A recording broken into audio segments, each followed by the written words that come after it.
യേശുമിശിഹായ്ക്ക് സ്തുതിയായിരിക്കട്ടെ. ഞാൻ ഇനി നിങ്ങളോട് ഞാൻ പങ്കുവയ്ക്കുന്നത് പൈശാചിക ശക്തികളുടെ പ്രവർത്തനമാണ്. ഈ പൈശാചിക ശക്തികൾ നമ്മുടെ ജീവിതത്തിൽ എങ്ങനെ ഇടപെടുന്നു, അത് ഏതെല്ലാം വിധത്തിലാണ് നമുക്കത് നമ്മുടെ ജീവിതത്തിലേക്ക് കടന്നു വരുന്നത്.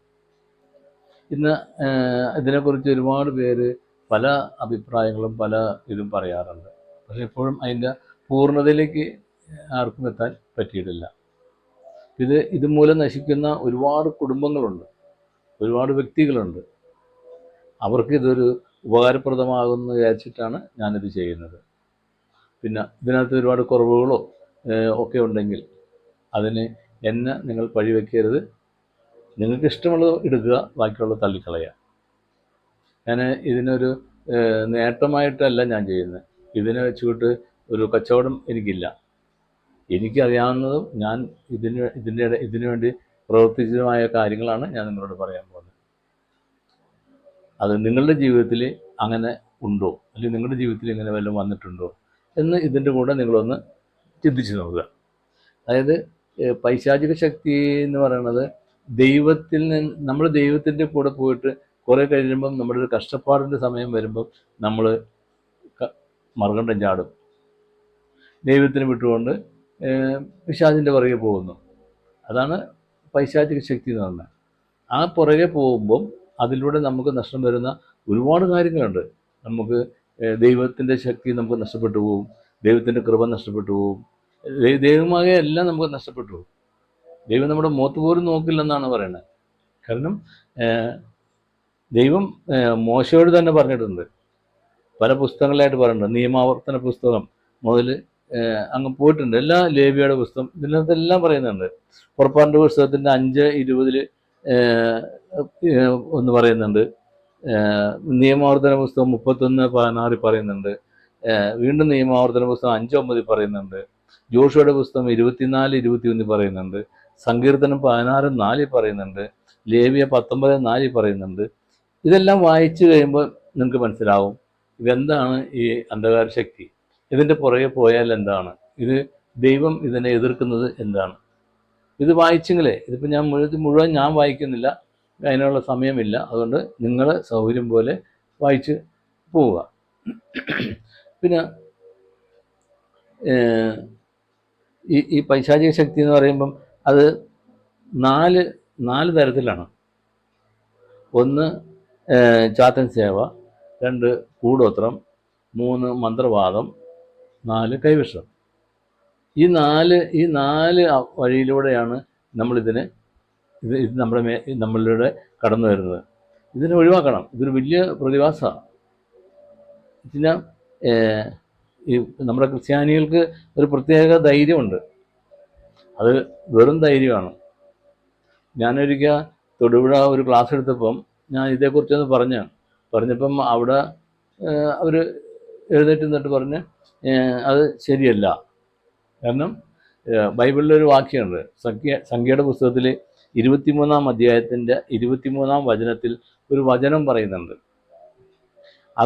അതാണ് അവർ എൻ്റെ മേൽ കെട്ടിവെച്ചത്. അതാണ് എന്നോട് തർക്കിക്കാൻ കാരണം. അവർ പറഞ്ഞു കഴിഞ്ഞാൽ യാക്കോബിന് ആഭിചാരം ഏൽക്കുകയില്ല, ഇസ്രായേലിനെതിരെ ശുദ്രവിദ്യ ഫലിക്കുകയുമില്ല. അപ്പോൾ പിന്നെ എങ്ങനെ ക്രിസ്ത്യാനിക്ക് ഈ പൈശാചിക ശക്തി ഫലിക്കും? അതെങ്ങനെ അതിൻ്റെ ഫലം ഉണ്ടാവുന്നെങ്ങനെ? ഒരു ശക്തിക്കും ക്രിസ്ത്യാനിയെ തൊടാൻ പറ്റത്തില്ല. അത് ശരിയല്ല. നമ്മുടെ പേരിൽ മാത്രമേ ക്രിസ്ത്യാനിയുള്ളൂ, ജീവിതത്തിൽ ക്രിസ്ത്യാനി ഇല്ല. ഇതിനകത്ത് വേറൊരു കാര്യം കൂടി പറയുന്നുണ്ട്. ഇത് എവിടുന്നോ അവർക്ക് കിട്ടിയതാണ്, ഞാൻ അവരോട് തർക്കിക്കണമെന്നില്ല, തെറ്റാണെന്നും പറയുന്നില്ല. ഇത് ദൈവവചനമാണ്. സംഖ്യയുടെ പുസ്തകത്തിൽ 23 എന്നുള്ളത് ദൈവവചനമാണ്. പക്ഷേ അവർ അതിൻ്റെ മുകളിലൊരു വചനമുണ്ട്. ഈ 23-ൻ്റെ സംഖ്യയുടെ 23-ൻ്റെ 21 കാര്യം പറയുന്നുണ്ട്. അതാണ് ഏറ്റവും പ്രധാനം. അതുണ്ടെങ്കിലേ ഇത് നടക്കുകയുള്ളൂ. ആ 21 പ്രാവർത്തികമാകുന്നതാണ് 21 കിട്ടുന്നത്. 21 പറയുന്നത് എന്താ? യാക്കോബിന് അവിടുന്ന് തിന്മ കണ്ടില്ല. ഇവിടെ 23 പറയുന്നത് എന്താണ്? യാക്കോബിന് ആഭിചാരം ഏൽക്കുകയില്ല. യാക്കോബിന് ആഭിചാരം ഏൽക്കാതെ ഇരിക്കുന്നതിൻ്റെ കാരണം ഉണ്ട്. അത് യാക്കോബിൽ അവിടുന്ന് തിന്മ കണ്ടില്ല. ഇസ്രായേലിൽ ദുഷ്ടത ദർശിച്ചതുമില്ല. ഇവിടെ 21 പറഞ്ഞു കഴിഞ്ഞാൽ ഇസ്രായേലിന് ക്ഷുദ്രവിദ്യ ഫലിക്കില്ല. ഈ ഈ 21 പറയുന്ന അത് പ്രത്യേകം ശ്രദ്ധിക്കണം. അത് നമ്മൾ ബൈബിൾ വായിക്കുമ്പം ഒരുപാട് കാര്യങ്ങൾ നോക്കണം. ഇപ്പം 23 വെച്ചിട്ട് നമുക്ക് എനിക്ക് ക്രിസ്ത്യാനി ആയതുകൊണ്ട് എന്നെ ഇത് ഏൽക്കത്തില്ല എന്ന് പറഞ്ഞതിൽ അർത്ഥമില്ല. എന്തുകൊണ്ടാണ് 23 അതങ്ങനെ പറയണത്? ഏൽക്കില്ല, അതായത് യാക്കോബിന് ആഭിചാരം ഏൽക്കില്ല എന്ന് പറയാനുള്ളൊരു കാരണമുണ്ട്. ആ കാരണം ആണ് നമ്മൾ കണ്ടുപിടിക്കേണ്ടത്. അല്ലാതെ നമുക്ക് ഏൽക്കില്ല എന്നുള്ളതല്ല. നമുക്ക് കേൾക്കാതിരിക്കണമെങ്കിൽ എന്ത് ചെയ്യണം? ഈ 21 പറയുന്നുണ്ട്, യാക്കോബിൻ അവിടുന്ന് തിന്മ കണ്ടില്ല. തിന്മ കാണാത്തത് കൊണ്ടാണ് യാക്കോബില് ആ വിചാരം ഏൽക്കാത്തത്. അതാണ് ഒരു പ്രധാനപ്പെട്ട പോയിന്റ്. അത് മനസ്സിലാക്കാതെയാണ് ഈ ആവശ്യമില്ലാത്ത കാര്യങ്ങൾ പറഞ്ഞ് നടക്കുന്നത്. പക്ഷേ ഇത് ഇങ്ങനെ പറഞ്ഞുവെങ്കിലും അവരുടെ ഉള്ളിൽ ഒരു വലിയ വേദനയുണ്ട്, ഭയമുണ്ട്. ഞങ്ങളുടെ കുടുംബത്തിൽ ഈ സാധനമുണ്ട്, ഞങ്ങളിതിന് അടിപ്പെടുന്നുണ്ട്, ഞങ്ങളിത് ശല്യം ചെയ്യുന്നുണ്ട് എന്നൊരു ഭയം എല്ലാവരുടെയും മനസ്സിലുണ്ട്. അതാണ് പൈശാചിക ശക്തി. ദൈവത്തിൻ്റെ ശക്തിയെ തകർക്കാൻ വേണ്ടി വരുന്നതാണ് പൈശാചിക ശക്തി. അപ്പോൾ ഈ സംഖ്യയുടെ 21 പറയുന്നത് നമുക്ക് കിട്ടണമെങ്കിൽ നമ്മൾ 23 21 ആകണം. 21 ആയാൽ മാത്രമേ 21 നമുക്ക് കിട്ടത്തുള്ളൂ. ഇല്ലെങ്കിൽ നമുക്കത് കിട്ടത്തില്ല. പിന്നെ ഇതിനകത്ത് ഞാൻ പറഞ്ഞില്ലേ 4 പൈശാചിക ശക്തികളാണ്: ചാത്തൻ സേവ, കൂടോത്രം, മന്ത്രവാദം, കൈവിഷം. ഈ 4 നമ്മളെ ഭയങ്കരമായിട്ട് ബാധിക്കുന്ന കാര്യങ്ങളാണ്. ഇനി എന്താണ് ചാത്തൻ സേവ? അതാണ് നിങ്ങൾ മനസ്സിലാക്കേണ്ടത്. എന്താണ് ചാത്തൻ സേവ? ചാത്തൻ സേവ എന്ന് പറയുന്നത് നമുക്ക് ഒരു കഷ്ടപ്പാട്, അതായത് ഇതൊക്കെ ഒത്തിരി പൂർവികർ ഒക്കെ ചെയ്തു വരുന്നൊരു സാധനമാണ് ചാത്തൻ സേവ. കാരണം കഷ്ടപ്പാടോട് ജീവിക്കുന്ന കുടുംബങ്ങൾ, പണ്ട് ഒരു കുടുംബത്തിൽ 10-12 അംഗങ്ങളുണ്ടാവും. പിന്നെ അത് കൂട്ടുകുടുംബമായിരിക്കും. അപ്പോൾ എല്ലാവരെയും ഇതിനകത്ത് കൊണ്ടു നടക്കാൻ വലിയ ബുദ്ധിമുട്ടാണ്. അപ്പം അങ്ങനെ വരുമ്പം അവർ പോയി ചാടുന്ന ഒരു കെണിയാണ് ചാത്തൻ സേവ. ഈ കഷ്ടപ്പാടൊക്കെ അനുഭവിക്കുമ്പം ഏതെങ്കിലും ഒരു മന്ത്രവാദിയെ ചെന്ന് കണ്ട് ഇങ്ങനെ കഷ്ടപ്പാടാണ്, ദുരിതമാണെന്ന് പറയുമ്പം അവർ ഒരു സേവ, ഒരു ചാത്തനെ അവർ ഇവർക്ക് കൊടുക്കുകയാണ്. ആ ചാത്തൻ സേവ എങ്ങനെയെന്ന് വെച്ച് കഴിഞ്ഞാൽ ഒരു വസ്തുവിലാണ് ചാത്തനെ കയറ്റി കൊടുക്കുന്നത്. ഒന്നില്ലെങ്കിൽ ഇപ്പം ഒരു പേനയോ അല്ലെങ്കിൽ ഒരു വടിയോ അല്ലെങ്കിൽ അതേപോലെ എന്തെങ്കിലും സാധനം, ഒരു പേപ്പർ വെയ്റ്റോ, അങ്ങനെ ഏതെങ്കിലും ഒരു വസ്തുവിലാണ് ഈ ചാത്തനെ കയറ്റി കൊടുക്കുള്ളൂ. ആ വസ്തുവിൽ ആ ചാത്തനെ കയറ്റി കൊടുത്തു കഴിഞ്ഞാൽ അത് വീടുകളിൽ കൊണ്ടുവന്നിട്ട് ഒരു സെപ്പറേറ്റ് മുറിയിൽ അതിനെ പ്രതിഷ്ഠിക്കുക. എന്നിട്ട് ഇവർ അന്നേരം ഒരു പള്ളിയിലും പോകും, അത് കഴിഞ്ഞ് വന്ന് ചാത്തനെ പൂജിക്കുകയും ചെയ്യും. ഇന്നും പല വീടുകളിൽ ചാത്തനെ പൂജിക്കുന്ന വീടുകളുണ്ട്. അതാണ് ഏറ്റവും വലിയ വേദന. പള്ളിയിൽ പോകും, കുർബാന കാണും, കുമ്പസാരിക്കും, ഇതെല്ലാം നടത്തെങ്കിലും തിരിച്ചു വന്നിട്ട് ചാത്തനെ സേവിക്കും. ഈ ചാത്തനെ സേവിച്ചാൽ ഉണ്ടാകുന്ന ഗുണമെന്ന് വെച്ച് കഴിഞ്ഞാൽ അവൻ നമ്മൾ ചോദിക്കുന്ന എല്ലാം അവൻ നമുക്ക് തരും, എന്തു വേണമെങ്കിലും തരും. പക്ഷെ ചാത്തനെ സേവിക്കണം. അത് മത്തായിയുടെ സുവിശേഷം, വിശുദ്ധ മത്തായിയുടെ സുവിശേഷം 4-ാം അധ്യായത്തിൻ്റെ 8-ാം തിരുവചനത്തിൽ വളരെ ഇതായിട്ട് നമ്മൾ കാണിച്ചിട്ടുണ്ട്. യേശു കാണിച്ചു വരുന്നുണ്ട്, നീ സാഷ്ടാംഗം പ്രണമിച്ച് എന്നെ ആരാധിച്ചാൽ ഇവയെല്ലാം ഞാൻ നിനക്ക് നൽകും. അതായത് യേശുവിനോട് അവൻ പറയുന്ന, അവനൊന്ന് ആരാധിക്കണം, അവനൊന്ന് വണങ്ങണം. അങ്ങനെ ചെയ്താൽ ഈ ലോകം മുഴുവൻ യേശുവിന് കൊടുക്കാമെന്ന് പറയണേ. പക്ഷേ യേശു സമ്മതിച്ചില്ല. നമ്മളങ്ങനെയല്ല, നമ്മളത് ചാടി വീഴും. നമുക്ക് വേണ്ടത് എന്താണ്? ദൈവം ഇല്ലെങ്കിലും ദൈവത്തിനേക്കാൾ ഉപരി ചാത്തനെ കിട്ടിയാൽ തൽക്കാലം രക്ഷപ്പെടാം. പിന്നെ നമുക്കൊരു ധാരണയുണ്ട്, ദൈവം ശിക്ഷിക്കില്ല. നമ്മളങ്ങനെ ഒരു തെറ്റ്, അങ്ങനെ ഒരുപാട് പേരുണ്ട്. എൻ്റെ അടുത്ത് വന്ന പലരും അത് അങ്ങനെ പറയുന്നുണ്ട്. ആ അന്നത്തെ കഷ്ടപ്പാട് കൊണ്ട് അങ്ങോട്ട് പോയി, അന്നത്തെ കഷ്ടപ്പാടിൽ പോയി നമ്മൾ ചാത്തൻ സേവ വെച്ചു, സ്വീകരിച്ചു, സമ്പത്തുണ്ടായി, ജീവിച്ചു. പക്ഷെ അപ്പോഴും അവർ പറയുന്നൊരു കാര്യം, ദൈവം സ്നേഹമാണ്, ദൈവം ശിക്ഷിക്കില്ല എന്ന്. പക്ഷേ ദൈവം ശിക്ഷിക്കും. ഞാൻ നേരത്തെ പറഞ്ഞ ആ വചനങ്ങളൊക്കെ അത് വളരെ വ്യക്തമായിട്ട് തന്നെ പറയുന്നു, ശിക്ഷിക്കും, ശിക്ഷ ഉറപ്പാണ്, ശിക്ഷ ഉറപ്പാണ്. ആ ശിക്ഷയാണ് നമുക്ക് പിന്നീട് നമ്മുടെ കുടുംബങ്ങളിലെ കീഴ്തലമുറകൾക്കെല്ലാം അനുഭവിക്കാനുള്ളത് ആ ശിക്ഷയാണ്. ഇന്ന് എത്രയോ എത്രയോ എത്രയോ എത്രയോ കുടുംബങ്ങളാണ് അങ്ങനെ നശിച്ചുകൊണ്ടെന്നറിയോ. പക്ഷെ അതൊന്നും നമ്മൾ ശ്രദ്ധിക്കാറില്ല. അപ്പോൾ ഈ ചാത്തൻ സേവ എന്ന് പറഞ്ഞാൽ അതൊരു വലിയ ദുഷിച്ച ഒരു പരിപാടിയാണ്. കാരണം ദൈവത്തെയും ആരാധിക്കണം, കൂട്ടത്തിൽ ചാത്തനെ സേവിക്കണം. പക്ഷെ ചാത്തൻ നമുക്ക് ഈ തന്ന സമ്പത്ത് തിരിച്ചെടുക്കും. എപ്പോഴാന്ന് വെച്ച് കഴിഞ്ഞാൽ അവനെ സേവിക്കാതിരുന്നാൽ, അവനെ നമ്മൾ ആദ്യത്തെ പോലെ സേവിക്കാതിരുന്നാൽ ഇതെല്ലാം അവൻ തകർത്ത് കളയും. അവൻ തന്നിടത്തോളം മുഴുവനും അതിനുശേഷം ഉണ്ടാക്കിയത് എല്ലാം തകർത്ത് കളയും. അതല്ലാണ്ട് അതിനെ അവൻ വെറുതെ ഇട്ടുകൊണ്ട് പോകത്തില്ല. അതുകൊണ്ട് ഈ സേവ ഉള്ളവരൊരു കാര്യം ശ്രദ്ധിക്കുക, ഇവൻ എങ്ങനെയായാലും ഇവൻ നശിപ്പിക്കും, എല്ലാം നശിപ്പിക്കും. അത് ശേഷമുള്ള തലമുറയും 3-4 തലമുറ വരെ അത് നശിച്ചു പോകും. അതുകൊണ്ട് അതിനകത്ത് പോയാൽ വലിയ ബുദ്ധിമുട്ടാണ്. ഇത് നിങ്ങൾ തിരിച്ചറിയണം. ഇന്നിപ്പം ഇതിനെ ഒഴിവാക്കാൻ കുറേ ആൾക്കാർ നടക്കുന്നുണ്ട്. നമ്മുടെ ചിലർ കടമറ്റം പള്ളിയിൽ പോകും. കടമറ്റം പള്ളിയിൽ പോയി നേർച്ച കാഴ്ചകളൊക്കെ നടത്തി ഇതിനെ ഒഴിവാക്കാൻ കുറേ പൈസ പോകുന്നല്ലാതെ അത് ഒഴിഞ്ഞു പോകത്തില്ല. അതുപോലെ തന്നെ ഇവിടെ മുതലക്കുടം പള്ളിയിൽ, തൊടുപുഴയിലെ മുതലക്കുടം പള്ളിയിൽ ഊട്ടുനേർച്ച നടത്തുന്നുണ്ട് ഇതിന് രക്ഷപ്പെടാൻ. ഊട്ടുനേർച്ച നടത്തിയാലും കടമറ്റം പള്ളി പോയാലും അവൻ വിട്ടുപോകത്തില്ല. കാരണം എന്ത് സ്ഥാനത്തിലാണ് അവനെ കയറ്റി വിട്ടിരിക്കുന്നോ ആ സ്ഥാനത്തിൽ നിന്നും, ആ വസ്തുവിൽ നിന്നും ഈ ചാത്തനെ ഒഴിവാക്കണം. അല്ലാതെ ചാത്തൻ പോവില്ല, ഒരിക്കലും പോവില്ല ചാത്തൻ. എന്ത് വസ്തുവിലാണ് ചാത്തനെ കയറ്റി വിട്ടിരിക്കുന്നത് ആ വസ്തുവിൽ നിന്ന് തന്നെ ചാത്തനെ ഒഴിവാക്കണം. ഒരിക്കൽ തൊടുപുഴ ഞാൻ അറിയുമ്പോൾ തൊടുപുഴ എൻ്റെ അടുത്ത് ഒരാൾ വന്നിട്ടുണ്ടായിരുന്നു. അത് ഒരുപാട് വലിയ സമ്പത്തുകളിൽ ജീവിച്ച ഒരു മനുഷ്യരാണ്. അവരെല്ലാം നഷ്ടപ്പെട്ടു പോയി. എല്ലാം നഷ്ടപ്പെട്ടിട്ട് വെറും കല്ല് പറക്കി വെച്ച്, ഒരു 2 അടി പൊക്കത്തിലോ 3 അടി പൊക്കത്തിലോ കല്ല് പറക്കി വെച്ച് അതിൻ്റെ മേലെ ഓല മെടഞ്ഞ് ഉണ്ടാക്കിയ ഒരു വീട് മാര, അതിനകത്ത് ചായക്കടയുണ്ട്. അത്രയ്ക്ക് അവർ നശിച്ചുപോയി.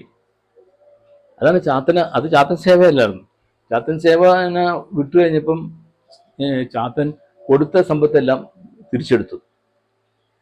പിന്നെ ഇവർക്ക് ജീവിക്കാൻ പറ്റാത്തൊരവസ്ഥയെ.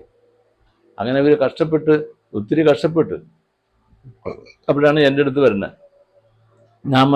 എൻ്റെ അടുത്ത് വന്നു. ഞാൻ ഇവർക്ക് പ്രാർത്ഥിച്ച് നോക്കിയപ്പം ഇവരുടെ വീട്ടിൽ ഈ ചാത്തനെ കയറ്റി വിട്ടത് ഒരു ചൂരലിലാണ്. ഞാൻ അവരോട് പറഞ്ഞു, നിങ്ങൾ ആ ചൂരൽ എടുത്തുകൊണ്ട് വരിക. ഒരു ചൂരലിലാണ് ഈ സാധനം ഇരിക്കുന്നത്. അപ്പം ആ മനുഷ്യൻ പറഞ്ഞു, അപ്പച്ചൻ ഒരു മുറിയിൽ ഒരു ചൂരൽ ഇരിപ്പുണ്ടായിരുന്നു. ആ ചൂരലിന് മുമ്പിൽ ചമ്പളപ്പൊടി ഇട്ടിരുന്ന് എന്തൊക്കെ ചെല്ലാറുണ്ട്. അപ്പോൾ ആ സാധനമാണ്, അതുമേലാണ് ഈ ചാത്തനെ വെച്ചിരിക്കുന്നത്. നിങ്ങൾ ആ ചൂരലിനെ എടുത്തുകൊണ്ട് വരിക. ആ ചൂരലിനെ എടുത്തുകൊണ്ട് വരികയാണെങ്കിൽ ഞാനത് ഒഴിവാക്കി തരാമെന്ന് പറഞ്ഞു. അങ്ങനെ അവർ ആ ചൂരലെടുത്തുകൊണ്ട് വന്ന് ഞാൻ ആ ചൂരിൽ നിന്ന് ആ സാധനത്തെ ഒഴിവാക്കി. അങ്ങനെ ഒഴിവാക്കിയാൽ മാത്രമേ ഈ ചാത്തൻ പോകത്തുള്ളൂ. ഇല്ലെങ്കിൽ ചാത്തൻ പോകത്തില്ല. ചാത്തൻ എത്ര തലമുറേനെയാണ് നശിപ്പിക്കണമെന്നറിയോ? ഒത്തിരി തലമുറ വരെ, 3, 4, 5 തലമുറ വരെ നശിച്ചു പോകും ഈ ചാത്തൻ സേവയിൽപ്പെട്ട് കഴിഞ്ഞാൽ. ഇതിലും കുറച്ചും കൂടി ഇതായിട്ടുള്ള ചാത്തൻ സേവ വഴി വരുന്ന വേറൊരു വിഷയം കൂടിയുണ്ട്. ഈ ചാത്തൻ സേവ ചെയ്ത ഒരു വ്യക്തി മരിക്കുകയില്ല. ചാത്തൻ സേവ ചെയ്ത വ്യക്തിക്ക് മരിക്കാൻ പറ്റത്തില്ല. കാരണം ഈ ചാത്തനെ ഒഴിവാക്കണം. ഈ ചാത്തനെ ആരെങ്കിലും ഏറ്റെടുത്താൽ മാത്രമേ ആ വ്യക്തിക്ക് മരിക്കാൻ പറ്റത്തുള്ളൂ. ഒന്നില്ലെങ്കിൽ പണ്ട് പണ്ട് പഴയ കാരണന്മാരെന്ന് വെച്ച് കഴിഞ്ഞാൽ ചാത്തൻ സേവയുള്ള വീട്ടിലെ ആൾക്കാർ മരിച്ചില്ലെങ്കിൽ കുറേ നാളിങ്ങനെ കിടന്നു കഴിയുമ്പോൾ മരിക്കുന്നില്ലെങ്കിൽ അവർ ചോദിക്കും ഇത് ഏറ്റെടുക്കാവോ എന്ന് ചോദിക്കും. അപ്പം ആരെങ്കിലും പറയും ഞാൻ ഏറ്റോളാന്ന് പറയും. അങ്ങനെ പറഞ്ഞു കഴിഞ്ഞാൽ ഇയാൾക്ക് മരിക്കാം, ആൾ മരിച്ചു പോകും. അതാണ് പണ്ട് ഉണ്ടായിരുന്നത്. പക്ഷെ ഇപ്പം ആരും അങ്ങനെ ഏറ്റെടുക്കത്തില്ല. അപ്പം അതുകൊണ്ട് ചാത്തൻ സേവ ചെയ്തിട്ടുള്ള ആ സേവനം സ്വീകരിച്ചിട്ടുള്ള ആ വ്യക്തി മരിക്കാൻ ബുദ്ധിമുട്ടായിരിക്കും. ഇവിടെ ഈ കരിമണ്ണൂർ ഒരു മനുഷ്യനുണ്ടായിരുന്നു. അവർ വേറെ കണ്ടോ താമസിച്ചിട്ട് ഇവിടെ വന്ന് താമസിച്ചതാണ്.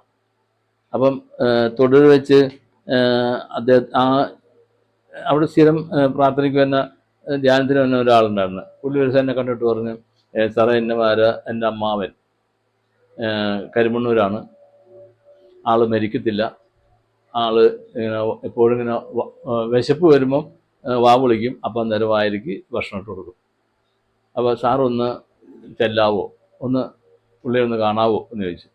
അപ്പം ഞാൻ പറഞ്ഞു അതിന് വേറെ ഞാൻ ചെല്ലാം, നിങ്ങൾ അവരുടെ മക്കൾ ആരെങ്കിലും ഉണ്ടെങ്കിൽ എന്നെ അവിടെ ഒന്ന് കാണാൻ പറയാൻ പറഞ്ഞു. ഞാൻ അങ്ങനെ പള്ളിയിലെ കുർബാന കഴിഞ്ഞപ്പം ഇയാളുടെ മകൻ എന്നെ കാണാൻ വന്നു. ഞാനുണ്ടായിരുന്നു, അത്തിക്കര കുഞ്ഞാസ്തി ഉണ്ടായിരുന്നു. അപ്പോൾ ഞങ്ങളുടെ മുമ്പിലേക്കാണ് അവർ വന്നത്. കുഞ്ഞാസ്തിയാണ് എന്നെ കൊണ്ടത് കാണിച്ചെന്ന്. ഇന്നയാൾ പറഞ്ഞിട്ട് വന്നാണ് എന്ന് പറഞ്ഞു. അപ്പോൾ ഇങ്ങനെ അപ്പോൾ അങ്ങനെ ചാച്ചൻ വർഷങ്ങളായിട്ട് ഇങ്ങനെ കിടക്കണേ അതുകൊണ്ട് സാറ് വരുമെന്നാണ് അങ്കിള് പറഞ്ഞതെന്ന് പറഞ്ഞു. ശരി ഞാൻ വന്നേക്കാമെന്ന് പറഞ്ഞു. അങ്ങനെ നാളെ പിറ്റേ ദിവസം ഞാനും കുഞ്ഞാസിയും കുർബാനയും കഴിഞ്ഞിട്ട് ഈ വീട്ടിൽ ചെല്ലുക. വീട്ടിൽ ചെന്നപ്പം ഒരു 6 അടി നീളമുണ്ട്, 6 അടി കൂടുതലുണ്ട് ഒരു മനുഷ്യൻ. ആളൊരു നല്ല കറുത്ത് ഒരു കരിവീട്ടിത്തടി കിടക്കുന്ന പോലെയാണ്. ഒരു ക്ഷീണവും ഇല്ല, ഒരു അനക്കവും ഇല്ലാത്തൊരു മനുഷ്യൻ. പുള്ളി ഇടയ്ക്ക് ഇങ്ങനെ വാ എന്ന് പറഞ്ഞ് വാ കൊണ്ട് തുറക്കുമ്പോൾ ഇവർ അതിനകത്തേക്ക് ഭക്ഷണം ഇട്ട് കൊടുക്കും. ഇതാണ് അവർ ചെയ്തുകൊണ്ടിരുന്നത്. ഇത് മരിക്കണ്ടേ, മരിച്ചു പോയാലാണല്ലോ അവർക്ക് അതിൽ നിന്ന് രക്ഷപ്പെടാൻ പറ്റത്തുള്ളൂ. അവർ മരിക്കത്തില്ല. അങ്ങനെ ചെന്നു ഇയാളെ ഞാൻ കണ്ടു. ഞാനും കുഞ്ഞാസിയും കൂടി മുറി കയറി, അവരുണ്ടായിരുന്നു, ആ വീട്ടുകാരുണ്ടായിരുന്നു. ആ മുറി കയറി ഞങ്ങൾ ഇയാളെ കണ്ടു കഴിഞ്ഞപ്പം ഇയാൾ ചാത്തൻ സേവയിൽ പെട്ട ഒരാളാണ്. പക്ഷേ ഇവർ കയറ്റിയ ആ വസ്തു എവിടെയോ നഷ്ടപ്പെട്ടു. അപ്പോൾ ഞാൻ കുഞ്ഞാസിയോടും ആ വീട്ടുകാരോടൊക്കെ പറഞ്ഞ് പുറത്തിറങ്ങാൻ പറഞ്ഞു. പുറത്തിറങ്ങി നിന്ന് വാലടയ്ക്കാൻ പറഞ്ഞു. വാലടച്ച് ഇപ്പം ഇവർ കയറ്റിയ ആ വസ്തു ദ്രവിച്ചു പോയി. എന്നിട്ട് ചാത്തനെ കയറ്റിക്കൊണ്ടുവന്ന വസ്തു ദ്രവിച്ചു പോയി. ആ ദ്രവിച്ചു പോയവരുടെ പിന്നെ നമുക്കത് അന്വേഷിക്കേണ്ട കാര്യമില്ല. പിന്നെ അവനെ ചാത്തനെ വിളിച്ചു, അതിനെ വരുത്തി അതിനെ ഇയാളുടെ മേത്തുനിന്ന് ഞാൻ ഒഴിവാക്കി. ഞാൻ കുഞ്ഞാസിനെ വിട്ടു പോന്നു. പിറ്റേ ദിവസം കാലത്ത് പള്ളിയിൽ വന്നിട്ട് ഇയാളുടെ മകൻ ചോദിച്ചു, സാറേ ചാച്ചൻ മരിച്ചില്ല എന്ന് പറഞ്ഞു. അപ്പം ഞാൻ ചോദിച്ചു, നിന്റെ അപ്പനെ കൊല്ലാൻ വേണ്ടിയാണ് എന്നെ കൊണ്ടുപോയത്? നിന്റെ അപ്പൻ മരിച്ചില്ലെങ്കിൽ നീ ഒരു കാര്യം ഒരു 12 എന്നെ വിളിച്ചേക്കാൻ പറഞ്ഞു. അപ്പം ഞാനൊന്ന് ഉടുമ്പന്നൂർ ബ്രാഞ്ചിലാണ് വർക്ക് ചെയ്യണം. ഞാൻ ഒരു 10 മണിയായപ്പോൾ എനിക്കൊരു ഫോൺ വന്നു, ചാച്ചൻ മരിച്ചു എന്ന് പറഞ്ഞു. സന്തോഷമായെന്ന് ചോദിച്ചു. സന്തോഷമായെന്ന് പറഞ്ഞു. അപ്പം അവർക്ക് ഇയാളെ മരിക്കാനോ, അതാണ് അവരുടെ ലക്ഷ്യമായിരുന്നത്. പക്ഷെ അതേപോലെ തന്നെ വേറെ ഒരുപാട് പേര് ഇതുപോലെ മരിക്കാതെ.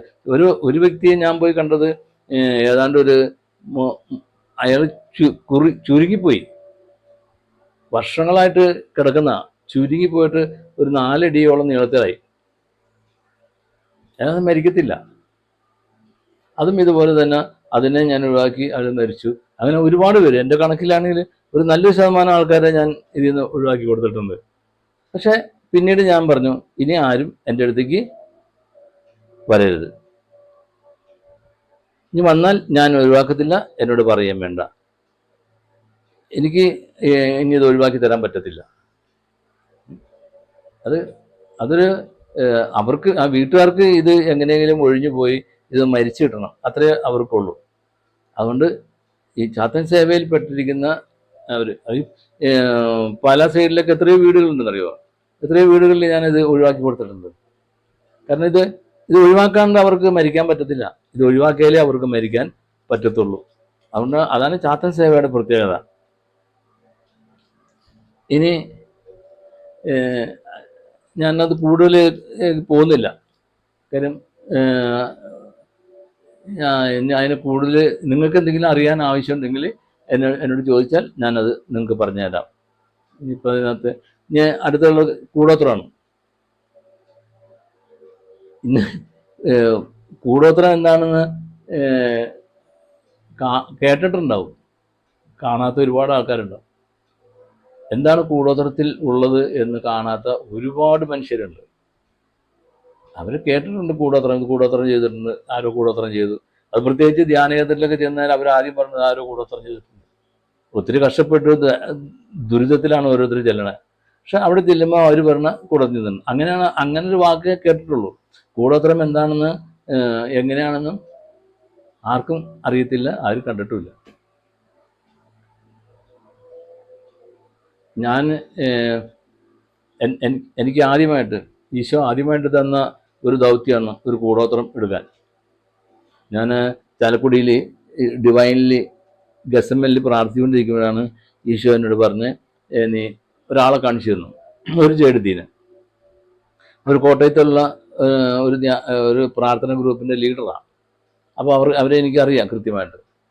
അവരെ കാണിച്ചു തന്നു, എന്നോട് പറഞ്ഞ് അവിടെ പോയി ഈ കൂടോത്രം എടുക്കാൻ പറഞ്ഞു. എന്നിട്ട് അതെന്നെ കാണിച്ചു തരിക ഈശോ.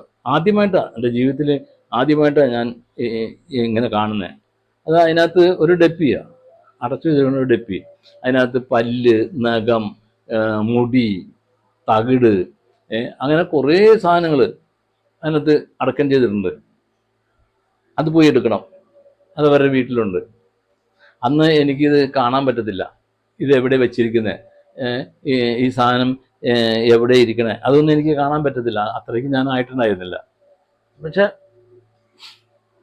ഞാൻ കേട്ട വഴി കേൾക്കാത്ത വഴി ഓടി കോട്ടയത്ത് പോയി അവരുടെ വീട്ടിൽ ചെന്ന്. അപ്പം ഞാൻ എന്നെ കണ്ടപ്പോൾ ഭയങ്കര കാര്യമായി. കുറേ കാലമായി എന്നെ കണ്ടിട്ട് മാനേന്ന് മാത്രമേ അവർ വിളിച്ചിട്ടുണ്ടായുള്ളൂ. അപ്പോൾ അങ്ങനെ കുറേ വർത്തമാനമൊക്കെ പറഞ്ഞ് എന്നോട് ശരിക്കും കൊച്ചു വന്നെന്തിനാന്ന് ചോദിച്ചു. അപ്പം ഞാൻ എൻ്റെ പൊട്ടബുദ്ധിക്ക് ഞാൻ പറഞ്ഞു, ഇവിടെ എവിടെയോ ഒരു കൂടോത്രം ഇരിപ്പുണ്ട് എന്ന് പറഞ്ഞുകൂടി അവർ ശരിക്കും പൊട്ടിത്തെറിച്ച്. അവരും ഭർത്താവും മാത്രമേ വീട്ടിലുള്ളൂ, പിന്നെ 2 മക്കൾ, 2 പേരും മാനസിക രോഗികളാണ്. അവരങ്ങ് പൊട്ടിത്തെറിച്ച് ഭയങ്കരമായിട്ട് ഷൗട്ട് ചെയ്ത്. മാനേന്ന് വിളിച്ച ആ പേരിൽ നിന്നൊക്കെ മാറി വേറെ വഴിയിലേക്ക് ഞാൻ പോയി. പിന്നെ അങ്ങനെയായിരുന്നു വിളി. പക്ഷെ ഞാനതൊന്നും കാര്യമാക്കിയില്ല. ഞാൻ ഈശോയോട് പറഞ്ഞ് വല്ലോടത്തിരുന്ന് പ്രാർത്ഥിച്ചിട്ട് തന്നെ എന്ത് കാര്യത്തിനാണ് ഈ ഇവരുടെ ചീത്തയാക്കാൻ വിട്ടേ. ഇപ്പം ഞാനിത് എന്നെ കാണിച്ചതെന്ന് ഞാൻ ചോദിച്ചു, അവർ ചീത്തയാണ് പറയണേ. അപ്പോൾ ഈശോ എന്നോട് പറഞ്ഞ ഒരു കാര്യം ചെയ്യും, അവർക്കൊരു കുറവുണ്ട് എന്ന് വെച്ചാൽ അവർ മുട്ടുകുത്തില്ല, അവർ മുട്ടു മടങ്ങത്തില്ല. ആ മുട്ട് മടക്കി തന്നാൽ നീ ഇത് പറയാവോ എന്ന് ചോദിച്ചു. ഇത് എവിടെ ഇരിക്കണേന്ന് പറയണമെന്ന് പറഞ്ഞു. അപ്പം ഞാൻ ഇവരോട് പറഞ്ഞു, ഞാൻ ചേച്ചിക്ക് ഇപ്പോൾ മുട്ട് കുത്താൻ പറ്റുന്നത്, അപ്പം മുട്ട് കുത്താൻ പറ്റില്ല, ഞാൻ എന്നാൽ മുട്ട് കുത്തിച്ച് തരാം, ഈ മുട്ട് മടക്കി തരാം, മുട്ട് കുത്താൻ സൗകര്യം ചെയ്തു തരാം, അങ്ങനെയാണെങ്കിൽ ഞാൻ ചോദിച്ചതിന് ഉത്തരം പറയാമോ എന്ന് ചോദിച്ചു. അപ്പോൾ അവർ പറഞ്ഞ് പറയാമെന്ന് പറഞ്ഞു. അവരത്രയും പറയാൻ കാരണം വെച്ച് കഴിഞ്ഞാൽ അവർക്കറിയാം ഞാൻ പ്രാർത്ഥിച്ചാൽ അവർ മുട്ട് മടങ്ങത്തില്ലെന്ന്. കാരണം എന്നെക്കാളൊക്കെ കൂടുതൽ കാലം പ്രാർത്ഥനയിൽ വന്നവരാ. അപ്പം അവർക്കില്ലാത്തൊരു യോഗ്യത എനിക്കുണ്ടാവുമെന്ന് അവർക്കറിയത്തില്ല. അവർ പറഞ്ഞ് എന്നാൽ ശരി, മുട്ട് തിരികാമെങ്കിൽ ഞാൻ പറയാമെന്ന് പറഞ്ഞു. അപ്പോൾ സാധനം അവിടെ ഉണ്ട്. ഞാൻ പറഞ്ഞ് അപ്പോൾ ഇവരുടെ ഭർത്താവും ഉണ്ടായിരുന്നു അടുത്തുണ്ട്. ഞാൻ പറഞ്ഞ കാര്യം അപ്പം ഈശോനോട് പറഞ്ഞ് ഇവർ മുട്ട് കുത്തിക്കാനാണ് പറഞ്ഞത്. ഞാൻ പറഞ്ഞൊരു കാര്യം ചെയ്യുക, എഴുന്നേക്കാൻ പറഞ്ഞു. എഴുന്നേറ്റിട്ട് ഞാൻ പറഞ്ഞു മുട്ട് കുത്താൻ പറഞ്ഞു. അവർ മുട്ട് കുത്തല്ല, അതേ ഇടിഞ്ഞു പൊളിഞ്ഞ് താഴേക്ക് വീണു. ഒരു നല്ല തടിയുള്ള ജനിച്ച അവർ താഴേക്ക് വീണു കഴിഞ്ഞപ്പോഴത്തേക്കും ബഹളായി. പിന്നെ ആദ്യം പറഞ്ഞ ഭാഷയിലൊക്കെ കുറച്ചും കൂടി കടുപ്പത്തിലേക്ക് മാറി. അപ്പം ഞാൻ പറഞ്ഞു, ഈശോയെ ഞാൻ എന്ത് തെറ്റ് ചെയ്തു, എന്ത് കാര്യത്തിന് എന്നെ ഞാൻ ഇവിടെ കൊണ്ടുവന്നത്, ഏതായാലും ഇവിടെ സാധനം ഉണ്ടെന്നുള്ളത് ഉറപ്പാന്ന് പറഞ്ഞു. അപ്പോൾ എന്നോട് ഈശോ പറഞ്ഞു, നീ ഒരു കാര്യം ചെയ്യുക, നീ ആ മുട്ടയിൽ കൈ വെച്ച് പ്രാർത്ഥിക്കുക. പ്രാർത്ഥിച്ചിട്ട് അവരെ മുട്ടുകുത്തിക്കാൻ പറഞ്ഞു. നിൻ്റെ കയ്യെ പിടിപ്പിച്ച് മുട്ടുകുത്തിക്കാൻ പറഞ്ഞു. ഞാനങ്ങനെ അവരുടെ കാലിൽ വെച്ച് പ്രാർത്ഥിച്ചു കഴിഞ്ഞിട്ട് എഴുന്നേക്കാൻ പറഞ്ഞു. എഴുന്നേറ്റ് എൻ്റെ കയ്യെ പിടിച്ച് മുട്ടുകുത്താൻ പറഞ്ഞു. അവർ എൻ്റെ കയ്യെ പിടിച്ച് മുട്ടുകുത്തി, ശരിക്കും മുട്ടുകുത്തി, കാല് വളഞ്ഞ് മുട്ടുകുത്തി. ഞാൻ പറഞ്ഞു എഴുന്നേക്കാൻ പറഞ്ഞു. അപ്പോൾ പേടി, എൻ്റെ കയ്യെ പിടിച്ചോളാൻ പറഞ്ഞു. അങ്ങനെ കയ്യെ പിടിച്ച് ഞാൻ എഴുന്നേൽപ്പിച്ചു. വീണ്ടും മുട്ടുതാൻ ഒരു 3-4 പ്രാവശ്യം മുട്ടുകുത്തി. പിന്നെ അവർ ഫ്രീ ആയിരുന്നു. അപ്പോൾ ഞാൻ ചോദിച്ച്, ഇനി ഞാൻ ചോദിച്ച കാര്യം പറയാൻ പറഞ്ഞു. അത് എവിടെ ഇരിക്കണമെന്ന് ചോദിച്ചു. അപ്പം ആ ചേട്ടത്തി കൈ കൊണ്ടിട്ട് പറഞ്ഞ അതേ ആണ്ടേ ഇരിക്കണമെന്ന് പറഞ്ഞു. അവരുടെ വീടിൻ്റെ മുമ്പിൽ കയറി വന്നെ നടയോട് ചേർന്ന് കുഴിച്ചിട്ടേക്കുക.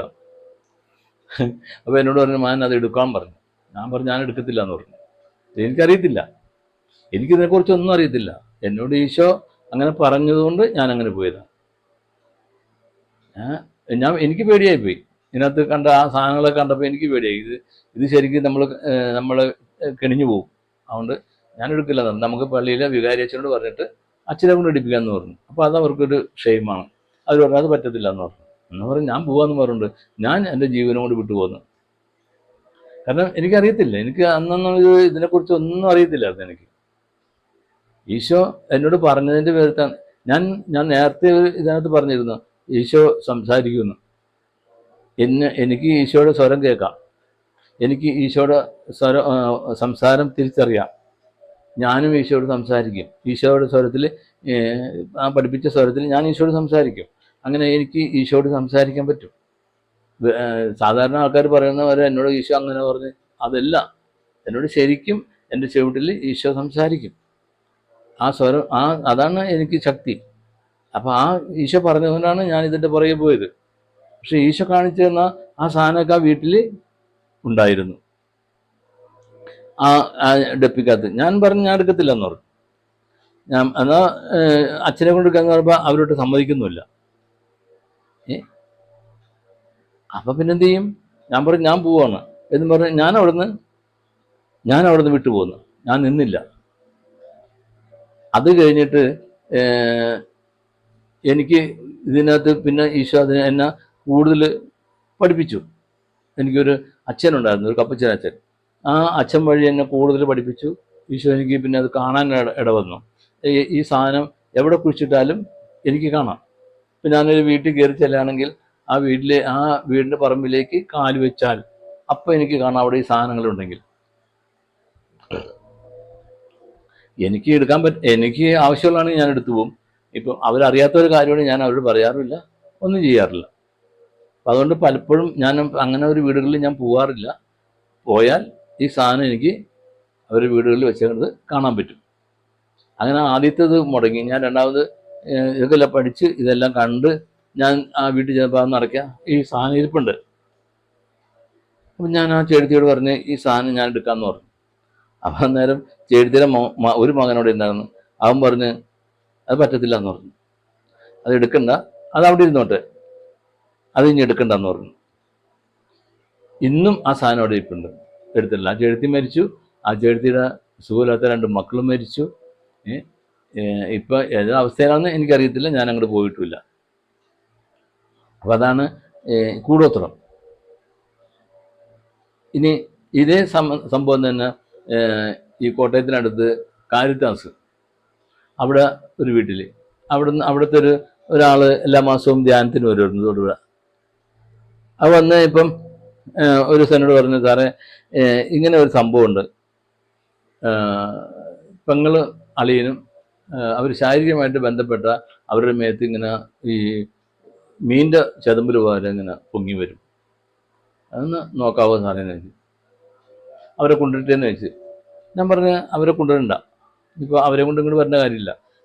ഞാനിങ്ങനെ കോട്ടയത്ത് ഇങ്ങനെ ആ വഴിക്ക് പോകുമ്പം ഇയാളവിടെ നിന്നാൽ മതി, ഞാൻ കൊണ്ടുപോയിക്കോളാം എന്ന് പറഞ്ഞു. ഞാനവിടെ വരാമെന്ന് പറഞ്ഞു. എന്നെ കൊണ്ടുപോയാൽ മതി എന്ന് പറഞ്ഞു. അപ്പം ഞാൻ പോകുന്നതിൻ്റെ തലേദിവസം ഇയാളെ വിളിച്ചു, ഞാൻ ദിവസം വരും എന്ന് പറഞ്ഞു. അവരെ വിളിച്ച് പറയാൻ പറഞ്ഞു. കരിവർ ശാരീരികമായിട്ട് ഒരു ബന്ധപ്പെട്ട് കഴിഞ്ഞാൽ ഈ ചതമ്പിൽ വരുമെത്ത്. പിന്നെ ആശുപത്രി പോയി കിടന്ന് 3-4 ദിവസം കഴിഞ്ഞിട്ട് അവർക്ക് വരാൻ പറ്റത്തുള്ളൂ. ഇവൻ വിളിച്ച് പറഞ്ഞു, പെങ്ങളെ വിളിച്ച് പറഞ്ഞു ഇങ്ങനെ സാറ് വരും, അതുകൊണ്ട് നിങ്ങൾ വേറെ ഒന്നും ബന്ധപ്പെടരുത് എന്ന് പറഞ്ഞു. പക്ഷെ ഇവർ ബന്ധപ്പെട്ടു. ഇവർ ബന്ധപ്പെട്ടു, ഇവരുടെ മേത്ത് ചതമ്പലായി, അവർ ആശുപത്രിയിൽ പോയി. ഞാൻ വന്നപ്പം ഇയാൾ എന്നോട് പറഞ്ഞ്, സാറേ അവർ ബന്ധപ്പെട്ടു, അവർ ആശുപത്രിയിലാന്ന് പറഞ്ഞു. ഞാൻ പറഞ്ഞു ഒരു കാര്യം ചെയ്യും, ഞാൻ ഇന്ന സ്ഥലം പോകുന്നുണ്ട്, ഞാൻ വൈക്കത്ത് പോകുന്നുണ്ട്, വൈക്കത്ത് പോയിട്ട് ഞാൻ തിരിച്ചു വരുമ്പം കാരിത്താസിൻ്റെ അവിടെ വരാം. അപ്പോൾ ഞാൻ അവിടെ വരുമ്പോൾ ഞാൻ നിന്നെ വിളിക്കുക, നീ അതിക്ക് മുമ്പ് പോയി അവരെ ആശുപത്രിയിൽ നിന്ന് ഡിസ്ചാർജ് ചെയ്ത് വീട്ടിൽ കൊണ്ടുപോകാൻ പറഞ്ഞു. വീട്ടിൽ കൊണ്ടുവന്നവർ വീട്ടിൽ കൊണ്ടുവന്ന് ഞാൻ ചെല്ലുമ്പം നമുക്ക് കാണാൻ പറ്റത്തില്ല, നമുക്ക് അവർ നോക്കാനേ പറ്റത്തില്ല. അതേമാതിരി വികൃതമാണ് അവരുടെ മുഖവും മേലൊക്കെ. അത് ശരിക്കും നിറച്ച് ചെതമ്പല, മുഖത്തും കയ്യിലൊക്കെ നിറച്ച് ചെതമ്പല.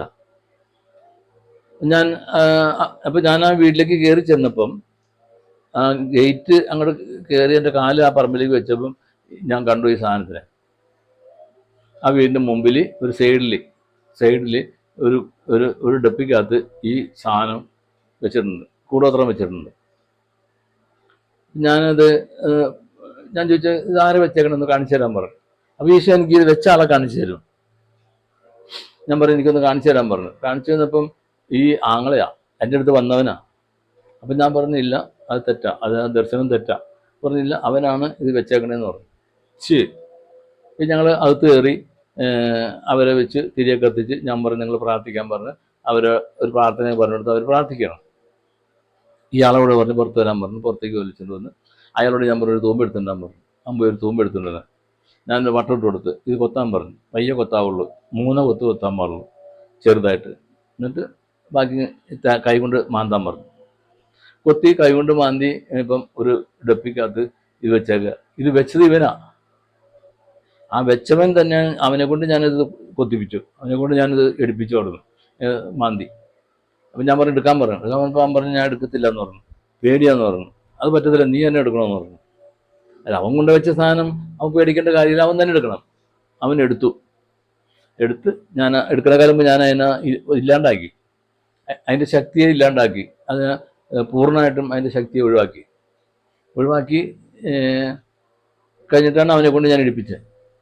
കാരണം ഇത് ആ ശക്തി അവിടെ ഉണ്ടെങ്കിൽ ഇതിനെടുത്താൽ അവൻ്റെ മേത്തത് കയറുന്നുള്ള ഉറപ്പാണ്. അപ്പം അവൻ്റെ ആ ശക്തിയെ നമ്മൾ ഒഴിവാക്കണം.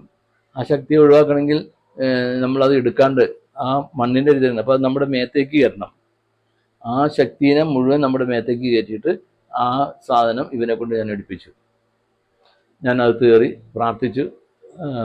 ഞാൻ പറഞ്ഞത് പോയിക്കോളും, ഒരു കുറച്ച് കഴിയുമ്പോഴത്തേക്കും ആ മേത്തുന്നത് പോയിക്കോളും, ഇനി കുഴപ്പമുണ്ടാകത്തില്ല എന്ന് ഞാൻ പോലെ ചെയ്തു. അവനും പോന്നു. അയാൾ കൂത്താറടുത്ത് ആണ് താമസിക്കണേ. അപ്പം എനിക്ക് തൊടുവഴിക്ക് വരണം, എൻ്റെ വണ്ടിയുടെ പുറകെ ഞാൻ വന്നത്. അപ്പോൾ അവൻ എൻ്റെ വണ്ടിയുടെ പുറകെ കയറുന്നത് പറഞ്ഞാൽ സാറേ ഇത് ചെയ്ത വ്യക്തിയെ വെറുതെ വിടരുത്, അവന് തക്കതായ ശിക്ഷ കൊടുക്കണം. ഞാനൊന്നും മിണ്ടാൻ പോയില്ല. ഇവൻ തന്നെ ഇങ്ങനെ പറഞ്ഞിരിക്കുക അത് നല്ല കഷ്ടമാണ്, ആനയാണ് പോനെയാണ്. ശരി. അപ്പം ഞാനത് കോട്ടയം കുറവലിങ്ങാട് പള്ളിയിൽ കൊണ്ടുവന്ന് അവിടുത്തെ ഒരു എല്ലുംകുഴിയുണ്ട്, അവിടെയാണ് ഞാൻ അവിടെ നിന്നുള്ള സാധനങ്ങൾ കിട്ടിക്കഴിഞ്ഞാൽ അവിടെ കയറി അതിട്ട് കളയും. അപ്പം ഞാൻ ഇവരോട് പറഞ്ഞു ഞാൻ മാതാവിൻ്റെ അടുത്ത് പള്ളി കയറി ഞാൻ പ്രാർത്ഥിക്കാൻ പോവാം. ഞാൻ അപ്പം പറഞ്ഞു ശരി പ്രാർത്ഥിക്കുന്ന സാധനം എന്ന് പറഞ്ഞു. ഞങ്ങൾ പള്ളിക്കകത്ത് കയറിയിരുന്നപ്പോൾ ഞാൻ പറഞ്ഞു ഞാൻ പറയാൻ പോണം, ഇത് ചെയ്തവൻ ആരായാലും അവൻ അവിടെ വീഴും. ഞാനിത് പ്രാർത്ഥിച്ചാൽ അവൻ അവിടെ വീഴും, അവന് പിന്നെ എഴുന്നേക്കാൻ പറ്റില്ലെന്ന് പറഞ്ഞു. അപ്പോൾ ഇവൻ ചാടി പറഞ്ഞു വേണ്ട സാറേ അവർ വെങ്കടലിൽ പോട്ടെ എന്ന് പറഞ്ഞു. ഓ ആയിക്കോട്ടെ, നിനക്ക് ഇഷ്ടമില്ലെങ്കിൽ എനിക്കെന്താ. അങ്ങനെ അവൻ അതിൽ നിന്ന് രക്ഷപ്പെട്ടു. ഞാൻ ഈ സാധനം കൊണ്ട് കളഞ്ഞു, വണ്ടി കയറി പോരുക ഞങ്ങൾ രണ്ടുപേരും കൂടി. പക്ഷെ അപ്പം ഇവനൊരു അടി കൊടുക്കേണ്ടതല്ലേ, അല്ലെങ്കിൽ നമ്മൾ മോശക്കാരനായില്ലേ. ഞാനും പറഞ്ഞ് വണ്ടിയിൽ നിന്ന് ഇവനെ ഇറങ്ങി കൂത്താറോടത്ത് ഇറങ്ങി കഴിഞ്ഞപ്പോൾ ഞാൻ പറഞ്ഞു ഞാൻ ജീവിച്ചിരിക്കുമ്പോൾ നിനക്ക് ഇതിൻ്റെ ശിക്ഷ കിട്ടിയാൽ എന്നെ അറിയിച്ചാൽ നിന്നെ ഞാൻ അതിൽ നിന്ന് ഒഴിവാക്കിത്തരാം. അതല്ല എങ്കിൽ നിൻ്റെ ജീവിതത്തിൽ ഇത് ഒഴിവാകില്ല, ഈ ശിക്ഷ നീ അനുഭവിച്ചേ പറ്റൂ. അപ്പോൾ അവന് സംഗതി കാര്യം പിടികിട്ടി. ഞാൻ പറഞ്ഞത് ഞാൻ വിട്ടു പോവുകയും ചെയ്തു. ഞാൻ വീട്ടിൽ വന്നപ്പോഴത്തേക്ക് അവൻ ഫോൺ ചെയ്തു, എനിക്ക് സാറിനെ ഒന്ന് കാണണം, കാലത്ത് എന്നെ കാണാൻ പറ്റില്ലെന്ന് പറഞ്ഞു. എനിക്ക് സമയമില്ല, എനിക്ക് വേറെ സ്ഥലത്ത് പോകാനുണ്ടെന്ന് പറഞ്ഞു. പക്ഷെ അവൻ എന്നെക്കാളും വില്ലനാണ്. അവനെന്താ വെച്ച് കഴിഞ്ഞാൽ ഞാൻ കാലത്ത് പള്ളിയിൽ കഴിഞ്ഞപ്പം എൻ്റെ വീടിന് മുമ്പിൽ അവൻ അന്വേഷിച്ച് പിടിച്ച് വന്ന് നിൽക്കുക. പക്ഷെ അവനൊരു കാര്യം എന്നോട് പറഞ്ഞു. ഞാൻ ചോദിച്ചു നീ എന്നോട് പറഞ്ഞു സാറേ ഞാനാണത് ചെയ്തത്. നീ എന്തിനാ ചെയ്തു? അവൻ ചോദിച്ചാൽ അവന് ഒരു ചെറിയൊരു കാര്യത്തിനാണ് ഞാൻ ഇത്രയും പറഞ്ഞതെന്ന് വെച്ച് കഴിഞ്ഞാൽ ഈ ഈ ഇങ്ങനെയുള്ള സംഭവങ്ങളൊക്കെ ചെയ്യുന്നത് വളരെ നിസ്സാര കാര്യത്തിന് വേണ്ടിയിട്ടാണ്. അവൻ്റെ അവൻ രണ്ട് പെങ്ങളും ഒരാണും രണ്ട് പെണ്ണുമാണ്. ആ രണ്ട് പെങ്ങന്മാർ പുറത്താണ് ജോലി ചെയ്യണത്, ഇന്ത്യക്ക് വെളിയിൽ. അവരാണ് ഇവന് ചിലവെല്ലാം കൊടുക്കുന്നത്, ഇവൻ്റെ കുടുംബത്തിന് നടത്തുന്നതൊക്കെ അവരാണ്. ഇവൻ ഒരിക്കൽ അവരത് കുറേ പൈസ മേടിച്ചു, ആ പൈസ കൊടുക്കാണ്ടായപ്പം പിന്നെ ചെന്ന് ചോദിച്ചപ്പോൾ അവർ പറഞ്ഞു ആദ്യം മേടിച്ച പൈസ താന്നു. ആ ഒരു വൈരാഗ്യം തീർക്കാൻ വേണ്ടി ഇവൻ തൃശ്ശൂർ പോയി ഒരു മന്ത്രവാദിയെ കണ്ട് പറഞ്ഞിട്ട് കൊടുത്ത പണിയാണ്. എന്നിട്ട് അത് അവൻ തന്നെ ആ വീട്ടിൽ കൊണ്ട് കുഴിച്ചിടുകയും ചെയ്തു. ഇതാണ് കൂടോത്രത്തിൻ്റെ പണി. ഇതാണ് കൂടോത്രം ചെയ്താലുള്ള ഗതികേട്. സ്വന്തം കൂടപ്പറപ്പിനെയാണ് അവനാ ചെയ്തത്. അത് മനസ്സിലായില്ലേ? അതുപോലെ തന്നെ ഒരു വീട്ടിൽ ഒരു വലിയൊരു പണക്കാരൻ്റെ വീടാ, ഇഷ്ടംപോലെ സ്വത്തുണ്ട്. അവർ രണ്ട് മക്കളേ ഉള്ളു, ഒരു പെണ്ണും ഒരാണും. അതിൽ പെണ്ണ് മരിച്ചുപോയി, തൂങ്ങിച്ചത്തു. ഒരാണുള്ളതാണെങ്കിൽ ഒരു അര ലൂസിൽ നിൽക്കുക, ഒരു മാനസിക രോഗിയായിട്ട്. ഇയാൾക്ക് ഇഷ്ടംപോലെ സ്വത്ത് എന്ന് പറഞ്ഞാൽ ഇയാൾക്ക് ഇഷ്ടംപോലെ സ്വത്താണ്. അപ്പം ഇയാളുടെ കഷ്ടപ്പാട് കണ്ടപ്പം ഇങ്ങനെ സംഭവിക്കാറ്. ഇപ്പോൾ ആരോ ഒരാൾ പറഞ്ഞു നിങ്ങളൊരു കാര്യം ചെയ്യും, ക്രിസ്ത്യാനിയാണ് കേട്ടോ, ചെയ്യുക, ഇങ്ങനെ തൃശ്ശൂർ ചെന്ന് അവിടെ ഒരാളുടെ പേര് പറഞ്ഞു കൊടുത്ത് അയാൾ ഇതിന് പരിഹാരം കാണിച്ചു തരുമെന്ന് പറഞ്ഞു. അങ്ങനെ ഇയാളും അയാളും കൂടി വണ്ടിയെടുത്ത് ഈ തൃശ്ശൂർ പോയി അയാളെ കണ്ടു. അയാൾ കണ്ടപ്പോൾ അയാൾ പറഞ്ഞു ഞാൻ ഇത് ശരിയാക്കി തരാം, പക്ഷേ 1,00,000 രൂപയും എൻ്റെ വണ്ടിക്കാശും തന്നെ എന്ന് പറഞ്ഞു. ഇയാൾക്ക് 1,00,000 രൂപ എന്ന് പറഞ്ഞാൽ ഒന്നുമല്ല. 1,00,000 രൂപയ്ക്ക് അയാൾക്ക് ഒന്നുമല്ല. ശരി വരാൻ പറഞ്ഞ് അയാൾ വന്നു. അയാൾ ഒരു 101 തകിട് ആ വീട്ടിൽ കയറ്റി വെച്ചു. ഈ തൃശ്ശൂരിൽ നിന്ന് വന്ന ആ പൂജാരി, ആ ആള് ഒരു 101 തകിടാണ് ആ വീട്ടിൽ കയറ്റി വെച്ചത്. 2 ദിവസം പൂജ നടത്തി. ഒരു ക്രിസ്ത്യാനി വീട്ടിലെ ഒരു ഹിന്ദു പൂജ നടത്തുക, അതും ഒരു മന്ത്രവാദി. നോക്കി നമ്മുടെ ആ വിശ്വാസം എവിടെ പോയി നോക്കി. നമ്മുടെ ഈശോ എവിടെ പോയി? നമ്മുടെ ദൈവം എവിടെ പോയി? ആ വിശ്വാസത്തൊക്കെ മറികടന്നിട്ടാണ് ഈ ഭട്ടാതിരിനെ കൊണ്ടുവന്ന് ഈ മന്ത്രവാദിയെ കൊണ്ടുവന്ന് ഇവർ ഈ കർമ്മം ചെയ്യിച്ചേ. കർമ്മം ചെയ്യിച്ചിട്ട് എന്താ പറ്റിയ? കർമ്മം ചെയ്യുന്നവരെ ആ പെൺകുട്ടി മരിച്ചിട്ടില്ല. കർമ്മം ചെയ്ത് ഒരാഴ്ച കഴിഞ്ഞപ്പം ആ പെൺകുട്ടി തൂങ്ങിച്ചത്ത്, അത് പോയി. മറ്റേ പയ്യനാണെങ്കിൽ ഒരു പിരി അഴിഞ്ഞിട്ടുണ്ടായുള്ളൂ, അവൻ്റെ 2-3 പിരി ഒന്നിച്ചഴിഞ്ഞ് അവൻ കിടന്ന് ബഹളം. ഞാൻ ആ വീട്ടിൽ ചെല്ലുമ്പം എനിക്കത് ഭയങ്കരമായിട്ട് ഫീൽ ചെയ്തത്, വിഷമമായിപ്പോയി. അവനൊരു മുറിയിലിട്ടേക്കാണ്, അതിനകത്ത് തന്നെ അപ്പിയിടലും കുളിക്കലും തീറ്റയും മൂത്തം എല്ലാം അതിനകത്ത് തന്നെ. അപ്പം അതിനൊരു ജോലിക്കാരുണ്ട്, അവൻ കുറേ വെള്ളം അടിച്ചു കൊടുക്കും, പമ്പ് ചെയ്യും, മോട്ടർ അടിച്ച് വെള്ളം ഇട്ട് അതൊന്ന് കഴുകി ഇടും, അവൻ ചോറ് കൊടുക്കും. അതിനകത്താണ് അയാൾ കിടക്കണത്.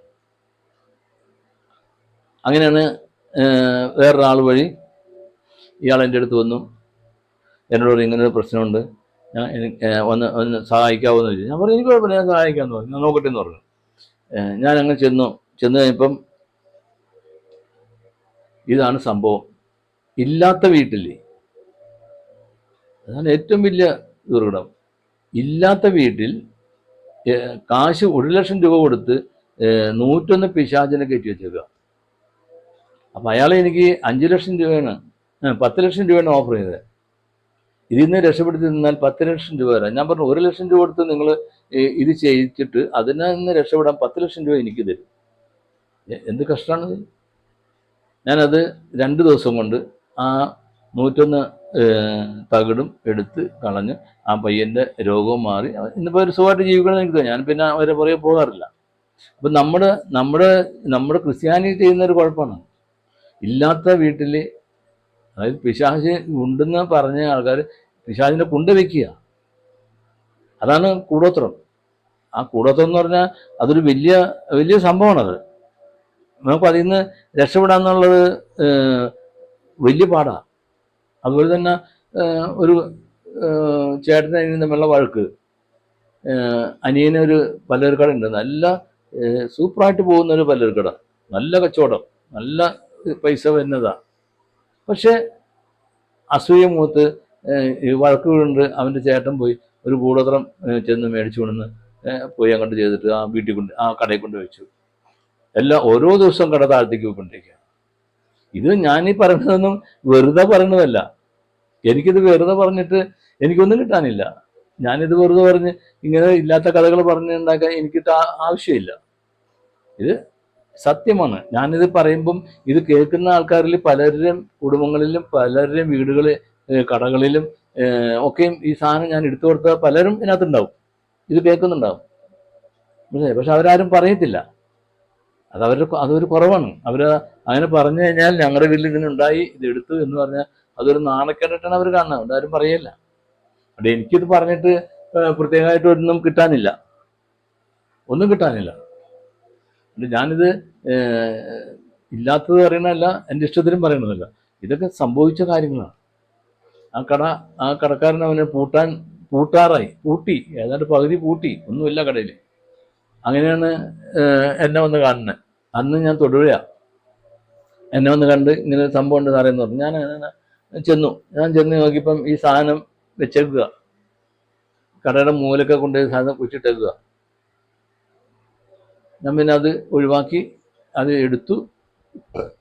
അവൻ കാണാതെ തന്നെ ഞാൻ ആ സാധനം എടുത്തുകൊണ്ട് വന്ന് ഒഴിവാക്കി കൊടുത്ത് അവൻ്റെ കട വീണ്ടും ഇപ്പം നല്ല രീതിയിൽ തന്നെയാണ് അവൻ്റെ കട പോകുന്നത്. ഈ പണ്ട് കൂടോത്രം ചെയ്യുന്ന പറയുമ്പം ആൾക്കാർ ഒരു കാര്യം പറയും, അങ്ങനെയാണെങ്കിൽ രണ്ട് രാജ്യങ്ങൾ തമ്മിലുള്ള ശത്രുത ഉണ്ടെങ്കിൽ ഒരു കൂടോത്രം വെച്ചാൽ പോലെ. ഒരു കൂടോത്രം വെച്ച് കഴിഞ്ഞാൽ ഒരു രാജ്യത്തെ തകർക്കാം. എന്തിനാ യുദ്ധം ചെയ്യണേ എന്നൊക്കെ ചോദിക്കുന്ന കുറേ വിഡ്ഢി ചോദ്യങ്ങളൊക്കെ ഉണ്ടായിരുന്നു. അത് അവർക്ക് ഇതിനെക്കുറിച്ച് അറിയത്തില്ല. എന്താണ് ഈ സംഭവം എന്നറിയത്തില്ലാത്തതുകൊണ്ട്. അത് ഞാൻ പറഞ്ഞില്ലേ, ഈ ചാത്തൻ സേവയിൽ യേശുവിനെ വരെ അവൻ പരീക്ഷിച്ചു. പിന്നെ അതിലും വലുതാണോ ഈ വെറും പീറായ മനുഷ്യൻ? യേശുവിനോട് പറഞ്ഞു, നീ എന്നെ ഒന്ന് പ്രണമിച്ചാൽ, എൻ്റെ മുമ്പിലൊന്ന് തല കുമ്പിട്ടാൽ ഈ കാണുന്ന ലോകം സമ്പത്ത് മുഴുവൻ നിനക്ക് തരാമെന്ന് പറഞ്ഞു യേശുവിനോട്. ആ യേശുവിനെ വീഴിക്കാമെങ്കിലാണോ ഈ പാവം മനുഷ്യരെ വീഴിക്കാൻ ബുദ്ധിമുട്ട്? അത് ഈ കൂടോത്രം എന്നുള്ളത് ഒരു വലിയ സംഭവമാണത്. അതിന് നമ്മൾ സൂക്ഷിച്ചില്ലെങ്കിൽ നമുക്ക് അടി കിട്ടും. എത്രയോ വീടുകളാണെന്നറിയോ വിൽക്കാനായിട്ട് ഇട്ടിരിക്കണേ. ഈ ധ്യാനത്തിന് പോകുന്ന ഓരോ ധ്യാന കേന്ദ്രത്തിൽ ചെല്ലുമ്പം ഈ ധ്യാനത്തിന് പോകുന്ന ആൾക്കാർ വചനം കേൾക്കാനോ അല്ലെങ്കിൽ രക്ഷപ്പെടാനോ അല്ല, അവർക്ക് കൗൺസിലറെ കാണാൻ പോകുന്നത്. ഏറ്റവും നല്ല കൗൺസിലർ ആരാണോ ആ കൗൺസിലറെ കാണാൻ വേണ്ടിയാണ് അവർ പോകുന്നത്. അവിടെ ചെന്ന് ഒരു കൗൺസിലറുടെ മുമ്പിൽ ചെന്നിരിക്കും. അയാൾ തലേ കൈവയ്ക്കും. അത് ആണാവൻ്റെ പെണ്ണായാലും തലേ കൈവയ്ക്കും. എന്നിട്ട് ഒരു ചോദ്യമുണ്ട്, എന്താണ് വന്നേ? അങ്ങനെ അതിക്ക് തലേ കൈവയ്ക്കണേക്കാളും പിന്നെ അവർ പറയും, പിന്നെ കഷ്ടപ്പാടാണ്, ദുരിതമാണ്, കടമാണ്, ഞങ്ങൾക്ക് ഇതെല്ലാം ഉണ്ടായിരുന്നു, നശിച്ചു പോയി. തലേ കഴിച്ചിട്ട് ഇവൻ്റെ പേർക്ക് ഒരു സ്റ്റേറ്റ്മെൻറ്റ് കൊടുക്കും, നിങ്ങളെ ആരോ കൂടോത്രം ചെയ്തിട്ടുണ്ട്, നിങ്ങളുടെ വീട്ടിൽ ആരോ കൂടോത്രം വെച്ചിട്ടുണ്ട്, അതുകൊണ്ടാണ് നിങ്ങൾക്ക് രക്ഷപ്പെടാൻ പറ്റാത്തത്, അതുകൊണ്ടാണ് നിങ്ങളുടെ ഈ പ്രശ്നം. പിന്നെ അവൻ അടുത്തൊരു ചോദ്യം ചോദിക്കും, കുടുംബസ്വത്തിന് വേണ്ടി തർക്കം ഉണ്ടായിട്ടുണ്ടോ എന്ന് ചോദിക്കും. അത് വിരോധം ഉണ്ടായിട്ടുണ്ട്, അപ്പൻ്റെ ചേട്ടനും അനിയന്മാരായിട്ട് തർക്കം ഉണ്ടായിട്ടുണ്ട്. അപ്പോൾ അവൻ ഉടനെ തന്നെ വിധി എഴുതും, അത് ചെയ്തത് നിങ്ങളുടെ അപ്പൻ്റെ അനിയനാണ് അല്ലെങ്കിൽ അപ്പൻ്റെ ചേട്ടനാണ്. വിധി എഴുതി കഴിഞ്ഞ് സത്യത്തിൽ അവനിതൊന്നും അറിയത്തില്ല. അവൻ വെറുതെ ആ കൗൺസിലിങ്ങിന് എന്ന വ്യക്തിയുടെ ജീവിതം നശിപ്പിക്കുക. ഇത് വീട്ടിലിരിക്കല്ലേ, എന്നിട്ട് പറയും അപ്പോൾ ഇത് എങ്ങനെ എടുക്കും? അതൊന്നും അവർക്കറിയത്തില്ല. നിങ്ങൾ പ്രാർത്ഥിച്ചാൽ മതി. ഈ പാവങ്ങൾ ഇരുന്ന് പ്രാർത്ഥനയാണ്. ഒരു വീട്ടിൽ എങ്ങോ ചെന്ന് ഇപ്പം ഒരു കൗൺസിലർ ആരോ ജ്ഞാനഗുരു ആരോണ്ട് പറഞ്ഞ്, നിങ്ങൾക്ക് ഇങ്ങനെ കൂടോത്രം വെച്ചിട്ടുണ്ട്, അപ്പോൾ അതിൽ നിന്ന് രക്ഷപ്പെടണമെങ്കിൽ എന്ത് ചെയ്യണം? വെളുപ്പിന് 1 മണി 2 മണിക്ക് എഴുന്നേൽക്കണം. വീട്ടിലുള്ള എല്ലാവരും എഴുന്നേറ്റിട്ട് അവരെല്ലാവരും തിരി കത്തിച്ച് പിടിച്ച് വെച്ച് വീടിന് ചുറ്റും നടന്ന് കൊന്തെത്തിക്കണം. ഭ്രാന്തല്ലേ? അതാ 30 ദിവസം വീടിന് ചുറ്റും നടന്ന് കൊന്തെത്തിക്കണം, തിരി കത്തിച്ച് പിടിച്ച്. വെളുപ്പിന് 1 മണിക്കോ 2 മണിക്കോ എഴുന്നേറ്റ്. പിന്നെ ഉറങ്ങാൻ പാടില്ല. പിന്നെ ഉറങ്ങിക്കഴിഞ്ഞാൽ ആ ചെയ്ത് പാടാവും. പിന്നെ വീണ്ടും അത് ആവർത്തിക്കണം. പിന്നെ ആ ദിവസം അനുസരിച്ച് കൂട്ടണം. ഒരു ദിവസം എൻ്റെ കാണാൻ വന്നിട്ട് പറഞ്ഞു, ആരാ ഞങ്ങൾക്ക് കൂടോത്രം വെച്ചിട്ടുണ്ടാരാണ്ട്, ഇന്ന ആൾ പറഞ്ഞതാണ്. എന്നിട്ട് കിട്ടിയോ? കൂടോത്രം കിട്ടിയോ? അപ്പോൾ ഒന്നും കിട്ടിയിട്ടില്ല, ഞങ്ങൾ അതിന് പ്രാർത്ഥിച്ചുകൊണ്ടിരിക്കുകയാണ്. ഞങ്ങളങ്ങനെ പ്രാർത്ഥിക്കുന്നത്, ഞങ്ങൾ 2 മണിയാകുമ്പം കുടുംബത്തിലുള്ള എല്ലാവരും ഓരോ തിരി കത്തിച്ച് പെരക്ക് ചുറ്റും നടക്കുക. അവൻ തൊട്ടടുത്ത വീട്ടുകാരൊക്കെ കണ്ടു കഴിഞ്ഞാൽ ഭ്രാന്താന്ന് പറയില്ലേ. ഇതിലും വലിയ മണ്ടത്തരം വേറെ വല്ലതും ചെയ്യാനുണ്ടോ? അത് പറഞ്ഞൊരു പ്രധാന വ്യക്തിയാ. അത് അങ്ങേരൊരു സ്ഥിരം പണിയാ. തിരി കത്തിച്ചിട്ട് നടക്കുക, പ്രാർത്ഥിക്കുക, കൊന്ത എത്തിക്കണം രാത്രി 2 മണിക്കൊക്കെ. അപ്പോൾ എന്നോട് പറഞ്ഞു, സാറേ ഒന്ന് നോക്കാവോ എന്ന് ചോദിച്ചു. ഞാൻ പറഞ്ഞു, ഞാൻ വരാമെന്ന് പറഞ്ഞു, ഞാൻ നോക്കാമെന്ന് പറഞ്ഞു. ഞങ്ങൾക്ക് ആ വീടൊന്ന് വിറ്റ് പോകാൻ വേണ്ടിയിട്ടാണ്. ഞാൻ ചെന്നപ്പോൾ അവിടെ കൂടോത്രവും ഇല്ല, മന്ത്രവാദവും ഇല്ല, ചാത്തൻ സേവയില്ല, ഒന്നുമില്ല. അവരോട് ഞാൻ പറഞ്ഞു, ഇതിനകത്ത് ഒന്നുമില്ല. ആ പറഞ്ഞ വ്യക്തിയുടെ അടുത്ത് നിങ്ങൾ ചെല്ലുക, ചെന്നിട്ട് പറയാ, നിങ്ങൾ പറഞ്ഞ ആ കൂടോത്രം ഒന്ന് എടുത്തു തരാൻ പറയാം. എടുത്തു തന്നില്ലെങ്കിൽ ഞാനത് പോലീസിൽ കംപ്ലൈൻറ്റ് ചെയ്യും എന്ന് പറയാൻ പറഞ്ഞു. അവർ പോയോ ഇല്ലയോന്നും എനിക്കറിയത്തില്ല. പക്ഷേ ആവശ്യമില്ലാണ്ടാണ് ഈ ഓരോരുത്തർ പറഞ്ഞു കൊടുക്കണം. ആ പാവങ്ങൾ എന്ത് കഷ്ടപ്പെട്ട് വെളുപ്പിന് 2 മണിക്ക് എഴുന്നേറ്റിട്ട് പെരക്ക് ചുറ്റും കൊന്തയെത്തി നേരെ വെളുക്കുന്നവരെ നടക്കാമെന്ന് പറഞ്ഞാൽ വലിയ ശാപമാണ്. അത് വലിയ ദുരിതമാണ്. അതാണ് ഈ കൗൺസിലർമാർക്ക് അവർക്കറിയത്തില്ല. അവർ ചെയ്തു വെക്കുന്ന പണികളാണ്, മനസ്സിലായില്ലേ? അതുകൊണ്ട് ഇങ്ങനെയുള്ള തട്ടിപ്പുകളിലേക്കൊന്നും പോയി ചാടരുത്. അതും ഈ കൗൺസിലറിന് കാശ് കൊടുക്കണം. കാശ് കൊടുത്താലേ ഇതിൽ നിന്ന് രക്ഷപ്പെടാൻ പറ്റത്തുള്ളൂ. ഈ കാശിന് വേണ്ടിയിട്ടാണ് ഇങ്ങനെയുള്ള പാവങ്ങളെ ഇവർ ബുദ്ധിമുട്ടിക്കുന്നത്. അപ്പം അതുകൊണ്ട് അതാണ് മന്ത്രവാദം. അത് കാണണം. ഈ കാണാത്ത ആൾക്കാരോട് ഞാൻ പറയണേ, അതിനകത്ത് ഈ മന്ത്രവാദത്തിലുണ്ടാകുന്ന സാധനങ്ങളാണ്. ഇന്ന സാധനം കൂടിയാണ് മന്ത്രവാദം ചെയ്യുന്നത്. അതിനകത്ത് തലമുടി ഉണ്ടാവും, പല്ലുണ്ടാവും, നഖമുണ്ടാവും, ചെമ്പ് തകിടുണ്ടാവും. എന്നിട്ട് അതിനകത്ത് വെക്കാൻ പറ്റും എന്താണ്, എല്ലാ കുറേ സാധനങ്ങളുണ്ടാവും. ഇതൊക്കെ കൂടിയാണ് മന്ത്രവാദം ചെയ്ത് കയറ്റി വിടുന്നത്. അതാണ് മന്ത്രവാദം. ഇനി അടുത്തൊരു സാധനമുണ്ട്, അതാണ് കൂടോത്രം. പിന്നെ അടുത്തൊരു സാധനമുണ്ട്, അതാണ് മന്ത്രവാദം. ഈ മന്ത്രവാദത്തിലുള്ളൊരു പ്രത്യേകത എന്ന് വെച്ച് കഴിഞ്ഞാൽ, നമ്മുടെ വീട്ടിൽ ഒന്നും കൊണ്ടുവയ്ക്കില്ല, നമ്മുടെ കടകളിലും ഒന്നും വയ്ക്കില്ല. മന്ത്രവാദത്തിന് പ്രത്യേകിച്ചൊരു സാധനമില്ല. നമ്മൾ ചെല്ലുക, ഈ മന്ത്രവാദിയോട് പറയുക, ആ പറയുന്ന ആൾ ആർക്ക് വേണ്ടി ചെയ്യണോ അവരുടെ പേര് പറഞ്ഞു കൊടുക്കുക, അവരുടെ നാൾ പറഞ്ഞു കൊടുക്കുക, അവരുടെ സ്ഥലം പറഞ്ഞു കൊടുക്കുക, പറ്റുമെങ്കിൽ അവരുടെ വയസ്സും പറഞ്ഞു കൊടുക്കുക. അത്രയും കാര്യം പറഞ്ഞു കൊടുത്ത് അവർക്ക് ഫീസും കൊടുത്തു കഴിഞ്ഞാൽ ഇയാൾ അവർക്കൊണ്ട് പോരാം. പക്ഷെ ഇവർക്ക് അയാൾ ആ മന്ത്രവാദി ഈ മന്ത്രവാദം അയക്കുന്നു അവരിലേക്ക്. പിന്നെ അവരുടെ ജീവിതത്തിൽ തകർച്ച തന്നെയായിരിക്കും. ആ കുടുംബം തകർന്ന് തരിപ്പണമായിപ്പോൾ. ഒന്ന് ഏറ്റവും പ്രാവശ്യം മദ്യപാനം. ചിലവർ മദ്യപാനത്തിലേക്ക് വീണ് കഴിഞ്ഞാൽ അവരുടെ ജീവിതത്തിൽ വെള്ളം കുടിച്ചിട്ടുണ്ടാവില്ല, മദ്യം കഴിച്ചിട്ടുണ്ടാവില്ല. പക്ഷേ ഇത് ചെയ്തു കഴിഞ്ഞാൽ പിന്നെ അവർ മദ്യപാനികളായി. ചീട്ടുകളി, അതായത് പിന്നെ ഏത് വിധത്തിലെല്ലാം കാശ് നഷ്ടപ്പെടുത്താൻ പറ്റുമോ, നശിക്കാൻ പറ്റുമോ, അതെല്ലാം നശിക്കും. അങ്ങനെ അതാണ് മന്ത്രവാദത്തിൻ്റെ പ്രത്യേകത. അപ്പം മന്ത്രവാദം ചെയ്താൽ ഇതെല്ലാം നഷ്ടപ്പെടും, കുടുംബം തന്നെ നശിച്ചു പോകും. അത് ഏറ്റവും ദുരിതമായ ഒരു കാര്യമാണ്. എന്തോരം പേരെ രോഗികളായി കിടക്കണമെന്നറിയോ? ഇത്രയും പേര്. ഏത് ആശുപത്രി ചെന്നാലും അതിന് മരുന്നില്ല, മരുന്ന് കഴിച്ചാലും ഒന്നും നടക്കത്തില്ല. അതിന് കുടിയന്മാർ, മദ്യപാനികൾ, അവരെ കുടി മാറ്റാൻ വേണ്ടിയിട്ട് അവർ എത്ര ധ്യാനം കൂടിയാലും കുടി മാറത്തില്ല. ഏതെല്ലാം സെൻറ്ററിൽ കൊണ്ടുപോയിട്ടാലും കുടി മാറത്തില്ല. അതിൻ്റെ കാരണം ഒന്ന് ഈ മന്ത്രവാദമാണ്. മന്ത്രവാദത്തിലൂടെ നമ്മുടെ ജീവിതം നശിപ്പിക്കും. നമുക്ക് സ്വസ്ഥതയും സമാധാനവും നമുക്ക് കിട്ടത്തില്ല. ഇനി അടുത്തൊരു സാധനമാണ് കൈവിഷം.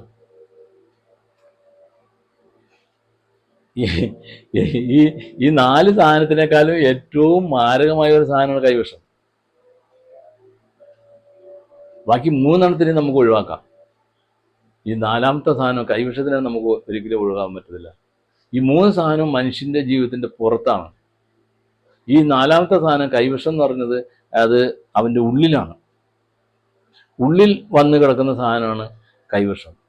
പിന്നെ ഒന്നില്ലെങ്കിൽ ഒരു മിഠായിയിലൂടെ, അതല്ലെങ്കിൽ ഭക്ഷണ സാധനത്തിലൂടെ, ഏതെങ്കിലും ഒരു സാധനത്തിലൂടെ, ഭക്ഷണത്തിലൂടെ, വെള്ളത്തിലൂടെ അങ്ങനെയൊക്കെ കൊടുക്കുന്നതാണ് ഈ കൈവിഷം. അത് ചെന്ന് നമ്മൾ അത് ഇവർ ഒരാളെ ഉപദ്രവിക്കണമെന്നുണ്ടെങ്കിൽ മന്ത്രവാദിയുടെ അടുത്ത് ചെല്ലുന്നു, അവരത് പറയുന്നു, അവരതിനകത്ത് ഈ സാധനത്തിനെ കയറ്റി ഈ പിശാചിനെ കയറ്റി കൊടുത്തു വിടും. അത് ഈ ഭക്ഷണത്തിനകത്ത് കൊടുക്കും. ഇവരുടെ വയറ്റിൽ എങ്ങനെ ഈ സാധനം ചെന്ന് പെട്ടാൽ അതോടെ തീർന്നു. പിന്നെ അത് സ്വീകരിക്കുന്ന വ്യക്തിക്ക് ഒരിക്കലും രക്ഷപ്പെടാൻ സാധിക്കത്തില്ല, ഒരിക്കലും. അത് ഈ പുറത്ത് ഈ കൂടോത്രവും മന്ത്രവാദവും ചാത്തൻ സേവയൊക്കെ ഒഴിവാക്കുന്ന പോലെ ഒഴിവാക്കാൻ പറ്റത്തില്ല. ഇതിൻ്റെ ഉള്ളിലാണ് കിടക്കുന്നത്. ഇത് മനുഷ്യ ശരീരത്തിൻ്റെ ഉള്ളിലാണ് കിടക്കുന്നത്, വയറ്റിലാണ് കിടക്കുന്നത്. അത് ഒന്നില്ലെങ്കിൽ ആ കഴിച്ച വ്യക്തി ആത്മഹത്യ ചെയ്യും, അതല്ലെങ്കിൽ ഒരു ആക്സിഡൻറ്റിൽ മരിക്കും. ഇനി അതിനേക്കാൾ വലുത് ആ വ്യക്തി കയറുന്ന വാഹനത്തിൽ ആരൊക്കെ ഉണ്ടോ അവരെല്ലാം മരിക്കും. നമ്മുടെ പേപ്പറിലൊക്കെ കാണാറില്ലേ, ഒരു കുടുംബത്തിൽ ഇത്ര പേര് യാത്ര പോയി, ആക്സിഡൻ്റ് ഉണ്ടായി. അതിനകത്ത് ഒരു വ്യക്തി ഈ കൈവശമുള്ള വ്യക്തിയായിരിക്കും അതിനകത്ത് ഒരു വ്യക്തി. അതുകൊണ്ടാണ് അത് ആ കുടുംബത്തോടെ നഷ്ടപ്പെട്ടു പോകും, ഉറപ്പാ. ഇനി കൈവശമുള്ള വ്യക്തികൾ എന്തോരം പേരാ മദ്യപാനത്തിനാണ്, കുടിയന്മാരായിട്ട് കുടിച്ച് എല്ലാം നശിപ്പിച്ച് തകർക്കുന്ന എത്രയോ പേരെ കുടിച്ച് നശിപ്പിച്ച് കളയാൻ. അത് ആ കുടിയന്മാരെ രക്ഷപ്പെടുത്താനെങ്കിൽ വലിയ പാടാ. ഇത് കണ്ടുപിടിച്ച് ആ സാധനത്തിന് നമുക്ക് താൽക്കാലികമായിട്ട് ഒന്ന് ശമിപ്പിക്കാനേ പറ്റുള്ളൂ, അല്ലാണ്ട് അതിനെ തൊടാൻ പറ്റത്തില്ല. അവസാനം അവൻ്റെ ജീവിതം ഒന്നിൽ കയറയിൽ, അല്ലെങ്കിൽ ഏതെങ്കിലും വിഷത്തിൽ, അത് ഏതെങ്കിലും ആക്സിഡൻറ്റിൽ. അങ്ങനെയാണ് ഈ കൈവശം സ്വീകരിച്ച വ്യക്തിക്ക് സംഭവിക്കാൻ പോകുന്നത്. അത് ദയനീയമായൊരു കാര്യം, കുടുംബത്തോടെ തന്നെ കൊണ്ടുപോകും. എത്ര പേരുണ്ടോ അത്രയും പേരെയും അവൻ കൊണ്ടുപോകും. അതാണ് ഈ കൈവശം. പക്ഷെ ഇപ്പം കൈവശം നമ്മുടെ ഈ പാലായിൽ ഒരു മനുഷ്യനുണ്ടായിരുന്നു. അയാളുടെ ചെന്ന് കഴിഞ്ഞാൽ കൈവശം ഒഴിവാക്കാൻ സഹായിക്കും. തമിഴ്നാട്ടിൽ ഒരു സ്ഥലത്തേക്ക് പുള്ളി പറഞ്ഞു വിടും. അവിടെ ചെന്ന് കഴിയുമ്പം അവർ വായിൽ കൂടി ഒരു കുഴലിടും, എന്നിട്ട് അത് വലിക്കുമ്പം ഒരു മാംസ കഷ്ണം, അതിൽ കുറേ രോമങ്ങളൊക്കെ ആയിട്ട് ഒരു കഷ്ണം അവരത് കാണിച്ചു കൊടുക്കും. ഇതാണ് കൈവശം, നിങ്ങളുടെ വയറ്റിൽ കിടന്ന സാധനമാണ് ഇത്. 25,000 രൂപയാണ് ഫീസ്.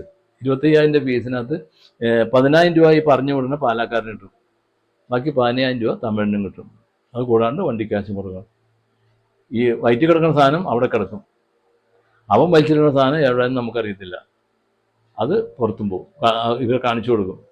അപ്പോൾ ഇപ്പോൾ കൈവശം എന്ന് പറഞ്ഞാൽ ആൾക്കാർ ആദ്യം മനസ്സിൽ വരുന്ന സാധനം ഒരു മാംസകഷ്ണം, അതിൽ കുറേ രോമങ്ങളിങ്ങനെ ഉണ്ട്, അതാണ് കൈവശം. അതിനെയാണ് കൈവശം എന്ന് പറഞ്ഞിരിക്കുന്നത്.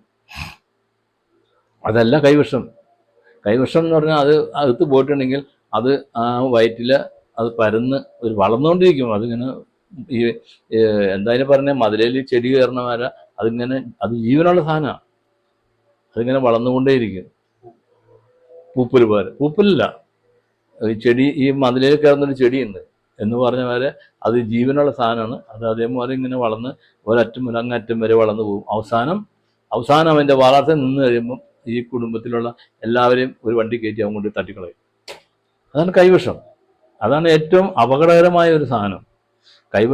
കൈവശത്തും കിട്ടിക്കഴിഞ്ഞാൽ വ്യക്തി ലോട്ടറി അടിച്ചമാരെ അവന് പിന്നെ ഒരിക്കലും രക്ഷപ്പെടാൻ പറ്റത്തില്ല.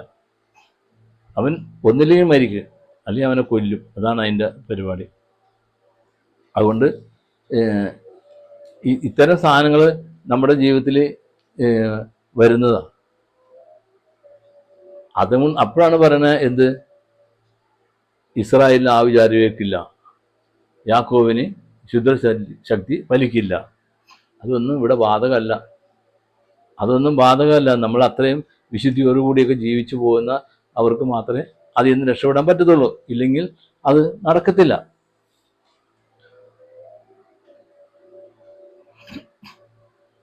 ഈ തമിഴ്നാട്ടിൽ പോയവരും എൻ്റെ അടുത്ത് വന്നിട്ടുണ്ട്. അങ്ങനെയാണ് എനിക്കത് മനസ്സിലായത്. ഈ തമിഴ്നാട്ടിൽ പോയി വന്നു കഴിയുമ്പം അവർ പറയും, ഞങ്ങൾ തമിഴ്നാട്ടിൽ ചെന്ന് വലിപ്പിച്ചു, ഒരു കഷ്ണം കിട്ടി, അതിൽ കുറേ രോമം ഉണ്ടായിരുന്നു. എനിക്കറിയത്തില്ല. പക്ഷെ ഞാൻ പ്രാർത്ഥിച്ച് നോക്കുമ്പോൾ, തലയൊക്കെ വെച്ച് പ്രാർത്ഥിക്കുമ്പോൾ അവരുടെ വയലിൽ സാധനം കിടപ്പുണ്ട്. പക്ഷെ അവർക്ക് രക്ഷപ്പെടാനും പറ്റത്തില്ല, എനിക്ക് അവരെ രക്ഷപ്പെടുത്താനും പറ്റത്തില്ല. എനിക്ക് ചെയ്യാവുന്ന ഒരു കാര്യം എന്ന് വെച്ച് കഴിഞ്ഞാൽ തൽക്കാലം തൽക്കാലം അതിൻ്റെ ശക്തി ഒന്ന് കുറച്ചു കൊടുക്കുക, അത്രേ എനിക്ക് പറ്റുള്ളൂ. അല്ലാണ്ട് അതിനെ പൂർണ്ണമായിട്ടും ഒഴിവാക്കാൻ എനിക്ക് പറ്റത്തില്ല, എനിക്ക് ചെയ്യാൻ പറ്റത്തില്ല. അത് അവരുടെ ഉള്ളിൽ കിടക്കുന്ന സാധനമാണ്. അതാണ് ഈ കൈവിഷം എന്നുള്ളതിന് ഏറ്റവും വലിയ ദുരിതം, ഏറ്റവും വലിയ കഷ്ടപ്പാട്. അതിൽ പെട്ടാൽ പോയത് തന്നെയാണ്. എനിക്ക് ഞാൻ ഈ പൈശാചിക ശക്തികളെ ഒഴിവാക്കി കൊടുക്കുന്നുണ്ട്, ഒത്തിരി കൊടുത്തിട്ടുണ്ട്. ആയിരക്കണക്കിന് സാധനം ഞാൻ ഒഴിവാക്കി കൊടുത്തിട്ടുണ്ട്. പക്ഷേ ഇതിനകത്ത് വേറൊരു പ്രത്യേകതയുണ്ട്. ഇന്ന് പലരും കൂടോത്രം എടുക്കാനും മന്ത്രവാദം ഒഴിപ്പിക്കാനും കൈവശം ഒഴിപ്പിക്കാനും ചാത്തൻ സേവനം ഒഴിപ്പിക്കാനും ഒക്കെ ആയിട്ട് കുറേ ആൾക്കാർ പ്രാർത്ഥനക്കാരാണെന്ന് പറഞ്ഞ് നടപ്പുണ്ട്. അവർക്കെല്ലാം വലിയ പൈസ കൊടുക്കണം. ഇത് നിങ്ങളിതിനകത്ത് ഒരു കാര്യം മനസ്സിലാക്കണം, നമ്മൾ വിഡ്ഢികളാകരുത്. പൈസ കൊടുത്ത് ഇതിനെ ഒഴിവാക്കാൻ സമ്മതിക്കരുത്. പൈസ മേടിച്ച് ഒഴിവാക്കാൻ പറ്റത്തില്ല, ഇത് ഒഴിവാക്കാൻ പറ്റത്തില്ല. അതിന് ഈ ദൈവകൃപ, ഈ പിശാചിനോട് സംസാരിക്കാൻ കഴിവുള്ളവന് മാത്രമേ അതിനെ ഒഴിവാക്കാൻ പറ്റത്തുള്ളൂ. ഈശോയോട് സംസാരിക്കാൻ കഴിവുള്ളവന് മാത്രമേ അതിനെ ഒഴിവാക്കാൻ പറ്റത്തുള്ളൂ, അല്ലാത്തവന് ഒഴിവാക്കാൻ പറ്റത്തില്ല. അവർ കള്ളത്തരം പറയുന്ന, പൈസ മേടിക്കുന്ന. തൃശ്ശൂർ ഒരു പുള്ളി കൂടോത്രം എടുക്കുന്ന ആളുണ്ട്. അയാൾ ഈ സാധനം കൊണ്ട് കുഴിച്ചിടുന്നു. അയാളുടെ ഒരു ഏജന്റ് ഉണ്ട്, അവൻ്റെ കയ്യിൽ കൊടുത്തുവിടുന്നു. അവർ കൊണ്ട് കുഴിച്ചിടുന്നു, അവൻ കൊണ്ട് കുഴിച്ചിടുന്നു. ഇയാൾ പോയി തുറന്നെടുക്കുന്നു. അയാളെ പോലീസ് പിടിച്ചു. അയാൾ എന്തോരം രൂപ ഉണ്ടാക്കി, അയാൾ പേപ്പറിലൊക്കെ ഉണ്ടായിരുന്ന. പക്ഷെ അതാ മനുഷ്യൻ കാശ് മേടിച്ച് ചെയ്യുന്നതുകൊണ്ടാണ് അവന് പേര് കൂടുതൽ. കാശ് മേടിച്ച് ചെയ്ത് നമുക്ക് പേരില്ല. എനിക്ക് പേരും വേണ്ട, പെരുമയും വേണ്ട, കാശും വേണ്ട. ഇതാണ് നമ്മുടെ ഏറ്റവും വലിയ കുഴപ്പം. ക്രിസ്ത്യാനിയുടെ ഏറ്റവും വലിയ കുഴപ്പം അതാ. കാശ് കൊടുത്താൽ മാത്രമേ ഇത് ചെയ്യുള്ളൂ, കാശ് കൊടുത്താൽ മാത്രമേ ഇത് ഒഴിവാക്കാൻ പറ്റുള്ളൂ എന്നാണ് അവരുടെ വിചാരം. കാശ് മേടിക്കാൻ പാടില്ല, ഒരു രൂപ പോലും ഇതിന് പ്രതിഫലം മേടിക്കാൻ പാടില്ല. അങ്ങനെ പ്രതിഫലം മേടിച്ചുകൊണ്ട് ഒരു കാരണവശാലും ഈ പിശാചിനെ ഒഴിവാക്കാൻ പറ്റില്ല. ഇത് നിങ്ങൾ മനസ്സിലാക്കണം, ഇത് നിങ്ങൾ ഒരിക്കലും മറക്കരുത്. കാരണം ഒരാൾക്കും പൈസ ചോദിച്ച് പൈസ വേണമെന്ന് പറഞ്ഞ് ഇത് അവനത് അറിയത്തില്ല. അവന് ഈ പിശാചിനെ ഈ പൈശാചിക ശക്തി എന്താണെന്നും അത് എങ്ങനെയാണെന്നും എന്നുപോലും അവൻ അറിയത്തില്ല. അവൻ്റെ ആവശ്യം കാശ്, നിങ്ങളുടെ ആവശ്യം ഇതിന് രക്ഷപ്പെടാന്നുള്ളത്. അതും ഇല്ലാത്ത വീട്ടിൽ നിങ്ങൾക്ക് അങ്ങനെ സംഭവം ഇല്ല എന്നുള്ളതായിരിക്കും സത്യം. പക്ഷെ ഇവൻ എന്ത് ചെയ്യും? ഇവൻ നമ്മുടെ കാശ് മേടിച്ചെടുക്കാൻ വേണ്ടി ഇവനിത് നമ്മളെ കൊണ്ട് ചെയ്യിക്കും, പറയിപ്പിക്കും. നമ്മൾ ക്രിസ്ത്യാനികളാണ്, ദിവസവും പള്ളിയിൽ പോയി ദിവസവും കുർബാന സ്വീകരിക്കുന്ന ക്രിസ്ത്യാനികളാണ് ഈ തെറ്റിലേക്ക് പോയി വീഴുന്നത്. കാശ് കൊടുത്ത് ഈ സാധനത്തിനെ ഒഴിവാക്കും. ഈ ചാത്തൻ സേവയുള്ള വീടുകളിലുള്ള പ്രശ്നത്തിന് എത്രയോ പെൺകുട്ടികളാണെന്നറിയോ വിവാഹ ജീവിതം നടക്കാണ്ടിരിക്കണേ. അവർക്ക് സ്ത്രീധനം കൊടുക്കാനുള്ള പൈസയൊക്കെ ഉണ്ടാവും, പക്ഷേ ആ പെൺകുട്ടിയുടെ കല്യാണം നടക്കില്ല. കാണാൻ നല്ല മിടുക്കിയായിരിക്കും, ഇഷ്ടംപോലെ സമ്പത്തുണ്ടാവും, പക്ഷെ അവരുടെ കല്യാണം നടക്കില്ല. ഇതിൻ്റെ കാരണം എന്നാ? ഈ ചാത്തൻ സേവ ആ കുടുംബത്തിൽ എവിടെയോ ഒരു സേവ ഉണ്ടാവും, അതല്ലെങ്കിൽ ആരോ കൂടോത്രം ചെയ്തിട്ടുണ്ടാവും, അല്ലെങ്കിൽ അതിന് കൈവശം കൊടുത്തിട്ടുണ്ടാവും. ഒരിക്കലും ഇത് എന്നിട്ട് ഓരോരുത്തരത്തേക്ക് ഓട്ടാ, അവിടെ ഓടുന്നു ഇവിടെ ഓടുന്നു. രക്ഷപ്പെടാനായിട്ട് ഏതാ വഴിയെന്നാണ് അവർ നോക്കുന്നത്. അത് തിരിച്ചറിയാൻ പറ്റാത്തവൻ ഓരോ കാര്യങ്ങൾ പറയുന്നു, നമ്മളെ കൊണ്ട് ഓരോന്ന് ചെയ്യിക്കുന്നു, നമ്മുടെ നിന്ന് കണക്കില്ലാത്ത സമ്പത്ത്, പൈസ, പണം തട്ടിയെടുക്കുന്നു. ദൈവത്തെ ഓർത്ത് നിങ്ങളില്ലാത്ത പിശാചിനെ നിങ്ങളുടെ വീട്ടിൽ കൊണ്ടുവയ്ക്കരുത്. ഇത് ഞാനിത് ആത്മാർത്ഥതയോടെ പറയണേ. അവർ ചെയ്യുന്നുണ്ട്, ചെയ്യട്ടെ, കുഴപ്പമില്ല. പക്ഷേ പൈസ കൊടുത്ത് ജയിക്കരുത്. പൈസ കൊടുക്കില്ല എന്ന് പറഞ്ഞാൽ അവൻ ചെയ്യത്തില്ല. അപ്പം നിങ്ങൾക്ക് മനസ്സിലാക്കാം, ഇവനിത് അറിയത്തില്ല. ഇവൻ അറിയത്തില്ലാത്തതുകൊണ്ടാണ് അവൻ അത് ചെയ്യാത്തത്. പിന്നെ അവൻ ആ വഴിക്ക് വരത്തില്ലല്ലോ. അവൻ ചോദിക്കും ഇത്ര രൂപ. ഇപ്പം തൃശ്ശൂരുള്ള അവൻ റാഫി എന്നിട്ട് അവൻ്റെ പേര്, അവന് ഇത്ര ലക്ഷം രൂപ വേണം, അല്ലെങ്കിൽ ഇത്ര ആയിരം രൂപ വേണം അത് സാധനം എടുക്കണമെങ്കിൽ. ഈ പാവങ്ങൾ എവിടെ നിന്നും ഉണ്ടാക്കി കാശ് കൊടുക്കും. അവൻ വന്നെടുത്ത് അവൻ കൊണ്ടേ കുഴിച്ചിടുന്ന സാധനം അവൻ തന്നെ മാന്തി ഇടുന്നു. അവർ പറഞ്ഞ അവൻ പറഞ്ഞ പൈസ അവർ കൊടുക്കുകയും ചെയ്യും. ഇതാണ് ഇന്നിവിടെ നടക്കുന്ന സംഭവങ്ങൾ. ഇതിന് കാശ് കൊടുക്കാനും ഇതിൻ്റെ പുറകെ പോകാനും എന്ത് ധൃതി ആൾക്കാർക്കെന്നറിയാമോ? എനിക്കറിയത്തില്ല. കാശ് കൊടുത്ത് പ്രാർത്ഥിക്കരുത്, അത് ശാപമാണെന്ന് വളരെ വ്യക്തമായിട്ട് അറിയാവുന്നതായിട്ടും അവർ ഈ സാധനം ഇവരെ കൊണ്ട് ചെയ്യിക്കത്തുള്ളൂ. ഞാൻ പറഞ്ഞു, എൻ്റെ ശുശ്രൂഷ തന്നെ, എന്നെ ഈശോ ഏൽപ്പിച്ച ശുശ്രൂഷ തന്നെ ഈ അന്ധകാര ശക്തിയെ ബന്ധിക്കുക എന്നുള്ള, അതിനെ ഇല്ലായ്മ ചെയ്യുക എന്നുള്ളതാണ്. അതാണ് എൻ്റെ മിനിസ്ട്രി. മനസ്സിലല്ലേ? ഞാൻ ഇന്ന് വരെ ഒരു സ്ഥലത്തു നിന്ന് ഒരു രൂപ പോലും ഞാൻ മേടിച്ചിട്ടില്ല. അങ്ങനെ മേടിക്കാൻ പാടില്ല. അങ്ങനെ മേടിച്ചാൽ നമുക്ക് ഉള്ള ദൈവകൃപ നമുക്ക് നഷ്ടപ്പെട്ടു പോകും. ഞാൻ ഇന്ന് അനുഭവിക്കുന്ന ഈശോയോട് സംസാരിക്കാനുള്ള ആ കൃപ എനിക്ക് നഷ്ടപ്പെട്ടു പോകും. അതുകൊണ്ട് എൻ്റെ ജീവിതത്തിൽ മരണം വരെ ഞാൻ ഇത് ചെയ്താൽ ഒരു രൂപ വരെ ഞാൻ ആരും മേടിക്കില്ല. ഞാൻ മേടിച്ചിട്ടുമില്ല, ഇനി മേടിക്കത്തുമില്ല. എനിക്ക് അതിൻ്റെ ആവശ്യം ഇല്ല. ഞാൻ ചെയ്തിട്ടുള്ള എല്ലാം ഫ്രീ ആയിട്ടാണ്. എല്ലാ കാര്യങ്ങളും ഒരു രൂപ പോലും പ്രതിഫലം മേടിക്കുക. എൻ്റെ കയ്യിൽ നിന്ന് കാശ് എടുത്ത വണ്ടി കൊണ്ടുപോയി ഞാൻ അവർക്ക് വേണ്ടിയിട്ട് ഇതെല്ലാം ചെയ്തു കൊടുക്കണം. അവരുടെ വണ്ടിയിൽ ഞാൻ പോകാറില്ല. ഞാൻ കാശ് കൊടുത്ത്, അല്ലെങ്കിൽ ബസ്സിനായിരിക്കും. എനിക്ക് ഈ അസുഖം വന്നതിന് മുമ്പ് ഞാൻ ബസ്സിനെ പോയിക്കൊണ്ടെന്ന് വെച്ചാൽ, ഞാൻ ബസ്സിന് പോയി ഞാൻ അവരുടെ വീട്ടിൽ നിന്ന് ഭക്ഷണം കഴിക്കാനോ അവരുടെ ചായ മേടിച്ച് കുടിക്കാനോ അതൊന്നും എന്നെ ബാധിക്കുന്ന പക്ഷേ ഞാൻ ചെയ്യത്തുമില്ല. അതുകൊണ്ട് പൈസ കൊടുത്ത് ഒരാളെ കൊണ്ടും നിങ്ങൾ പിശാചിനെ ഒഴിവാക്കാൻ നോക്കരുത്. ഇതാണ് എനിക്ക് നിങ്ങളോട് പ്രത്യേകം പറയാനുള്ളത്. പൈസ കൊടുത്ത് ഒരിക്കലും ഒരു കാരണവശാലും ഇതിനെ ഒഴിവാക്കാൻ പാടില്ല. അതുകൊണ്ട് ഇനി ഇതിൽ നിങ്ങൾക്ക് കൂടുതൽ അറിയണമെങ്കിൽ എന്നെ വിളിക്കുകയോ കാണുകയോ എന്താണ് ചെയ്തോ. ഞാൻ താമസിക്കുന്നത് കരിമണ്ണൂരാണ്. കരിമണ്ണൂരിൽ നിന്ന് ആരോട് ചോദിച്ചാലും എൻ്റെ വീട്ടിൽ കാണിച്ചു തരും. നിങ്ങൾക്ക് വരാം, നിങ്ങൾക്ക് എന്നോട് ചോദിക്കാം. എന്നെക്കൊണ്ട് പറ്റുന്നത് ഞാൻ നിങ്ങൾക്ക് ചെയ്തു തരാം. എനിക്ക് ഈ കൈവശത്തെ മാത്രമേ എനിക്ക് ഒഴിവാക്കാൻ പറ്റത്തില്ല. അല്ലാത്ത കേസാണെങ്കിൽ എനിക്ക് ചെയ്യാവുന്നതാണെങ്കിൽ നിങ്ങൾക്ക് ഞാൻ ചെയ്തു തരാം. എനിക്കൊരു മടിയും ഇല്ല. നമ്മുടെ ജീവിതത്തിൽ ഒരു പ്രശ്നം വന്നു കഴിഞ്ഞാൽ അത് പൈശാചികത കൊണ്ടാണെന്ന് അത് നമുക്ക് എങ്ങനെ തിരിച്ചറിയാൻ പറ്റും? നമ്മുടെ ജീവിതത്തിൽ ഒരു പ്രശ്നം വന്നാൽ അത് പൈശാചികയാണോ അല്ലെങ്കിൽ വേറെ എന്തെങ്കിലുമാണോ എന്ന് തിരിച്ചറിയണമെങ്കിൽ അതിന് ഒരു പ്രത്യേക കാര്യം വെച്ചാൽ, ഈ പൈശാചിക ശക്തികൾ ആണ് നമ്മുടെ ജീവിതത്തിൽ വന്ന് കയറുന്നതെങ്കിൽ, അതുകൊണ്ടാണ് നമ്മുടെ ജീവിതത്തിൽ പ്രശ്നങ്ങൾ വരുന്നതെങ്കിൽ ഒരിക്കലും ആ പ്രശ്നങ്ങൾക്ക് പരിഹാരം കാണാൻ പറ്റത്തില്ല. ഇനിയിപ്പോൾ രോഗമാണ്, ഇനി അതിലൂടെ വന്ന രോഗമാണെങ്കിൽ പോലും ഒരിക്കലും ആ രോഗത്തിന് രക്ഷപ്പെടാൻ പറ്റത്തില്ല. നമ്മൾ ആശുപത്രിയിൽ പോയി നമ്മുടെ സമ്പത്ത് മുഴുവൻ നശിച്ച് തീരും. അത് തിരിച്ചറിയാൻ കഴിവില്ലാത്തവന് ഇതിനെ തിരിച്ചറിയാൻ പറ്റത്തില്ല. ഇപ്പം നമ്മുടെ ജീവിതത്തിൽ ഒരു പ്രശ്നം വന്നാൽ ഇത് പൈശാചിക ശക്തിയാണോ അല്ലെങ്കിൽ എൻ്റെ രോഗമാണോ എന്താണ് എന്ന് അറിയണമെങ്കിൽ ആദ്യം ഇത് അറിവുള്ള ഒരാളെ, ഇതിനെക്കുറിച്ച് അറിയുന്ന ഒരാളുടെ അടുത്ത് എത്തുക, അവരോട് ചോദിക്കുക. അപ്പം ഈശോ തന്നിരിക്കുന്ന കൃപ അനുസരിച്ച് ഒരാളുടെ തലയിൽ കഴിച്ച്, എൻ്റെ കാര്യം ഞാൻ പറയണേ, തലയിൽ കഴിച്ച് പ്രാർത്ഥിച്ചു കഴിഞ്ഞാൽ ആ വ്യക്തിയിൽ ഈ പൈശാചിക ശക്തി ഉണ്ടെങ്കിൽ തിരിച്ചറിയാൻ പറ്റും. എനിക്ക് മറ്റുള്ളവരുടെ കാര്യം എനിക്കറിയത്തില്ല, എൻ്റെ കാര്യം ഞാൻ പറയണേ. എൻ്റെ അടുത്ത് അങ്ങനെ ഒരാൾ വന്ന് ചോദിച്ചാൽ എനിക്ക് അവരുടെ തലയൊക്കെ വെച്ച് പ്രാർത്ഥിച്ചാൽ അറിയാം പൈശാചിക ശക്തിയാണോ, ആരെങ്കിലും എന്തെങ്കിലും ചെയ്തിട്ടുണ്ടോ, കൂടാത്രമാണോ, മന്ത്രവാദമാണോ, കൈവശമാണോ, ചാത്തൻ സേവയാണോ, അതിലൂടെ ഇവരെ തകർക്കാനാണെങ്കിൽ അത് നമുക്ക് തിരിച്ചറിയാൻ പറ്റും.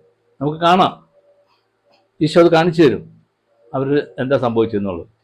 അപ്പം ആ പൈശാചിക ശക്തിയിലാണ് അത് സംഭവിക്കണമെങ്കിൽ നമ്മളതിനെ ഒഴിവാക്കി കളയും. ഇപ്പം അത് ഈ കരിമണ്ണൂർ, ഞാൻ വീട്ടിൽ പേരോ ആളുടെ പേരോ ഒന്നും പറയുന്നില്ല,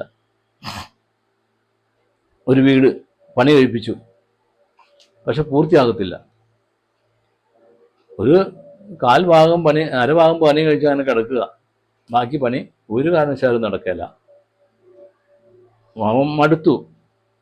അപ്പം ഒരു ദിവസം ഞാൻ ചോദിച്ചു, എന്തായി വീട് പണി? അപ്പോൾ പറഞ്ഞു, ഇല്ല സാറേ, വീട് പകുതിയാക്കി കിടക്കുക, ആരും വരുന്നില്ല, പണിയാൻ വരുന്നവനൊക്കെ ഇട്ടുകൊണ്ട് പോവുക. ശരി, ഞാൻ വരാമെന്ന് പറഞ്ഞു, നാളെ വരാമെന്ന് പറഞ്ഞു. ഞാൻ പിറ്റേ ദിവസം ഞാൻ പോവുക. ഞാനും വേറൊരാളും കൂടി പോവുക ആ വീട്ടിൽ. അപ്പം ഞാൻ ആരോട് പറഞ്ഞു ഞാൻ നാളെ വരുമെന്ന് പറഞ്ഞു. ഞാൻ ചെന്നപ്പം ഞാൻ അവിടെ ആ പറമ്പിലേക്ക് കയറിയപ്പോൾ നോക്കിയപ്പം ഒരു സാധനം കുഴിച്ചിട്ട് വെക്കുക. ഇവൻ എന്ത് ചെയ്താലും അവൻ ആ പെര പൂർത്തിയാക്കാൻ പറ്റത്തില്ല, ഈ സാധനം അവിടെ ഉള്ളിടത്തോളം കാലം. പിന്നെ അവൻ പോലും അറിയാതെ ഞാൻ ആ സാധനത്തിനെ ഒഴിവാക്കി കൊടുത്ത് അവൻ്റെ പണി നടക്കുകയും ചെയ്തു. എന്ന് പറഞ്ഞ പോലെ ഇത് അറിയാമെങ്കിൽ മാത്രമേ ഈ സാധനം എങ്ങനെയാണ് സംഭവിച്ചത്,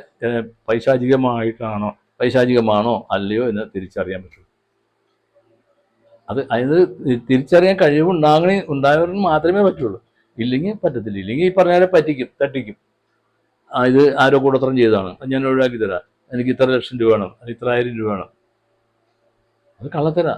പൈസ മേടിച്ചിട്ട് പൈശാചിക ശക്തിയെ ഒഴിവാക്കാൻ ആർക്കും പറ്റത്തില്ല. അങ്ങനെ ആരെങ്കിലും ചോദിക്കുകയോ വരികയോ ചെയ്താൽ നിങ്ങളത് ചെയ്യിക്കരുത്.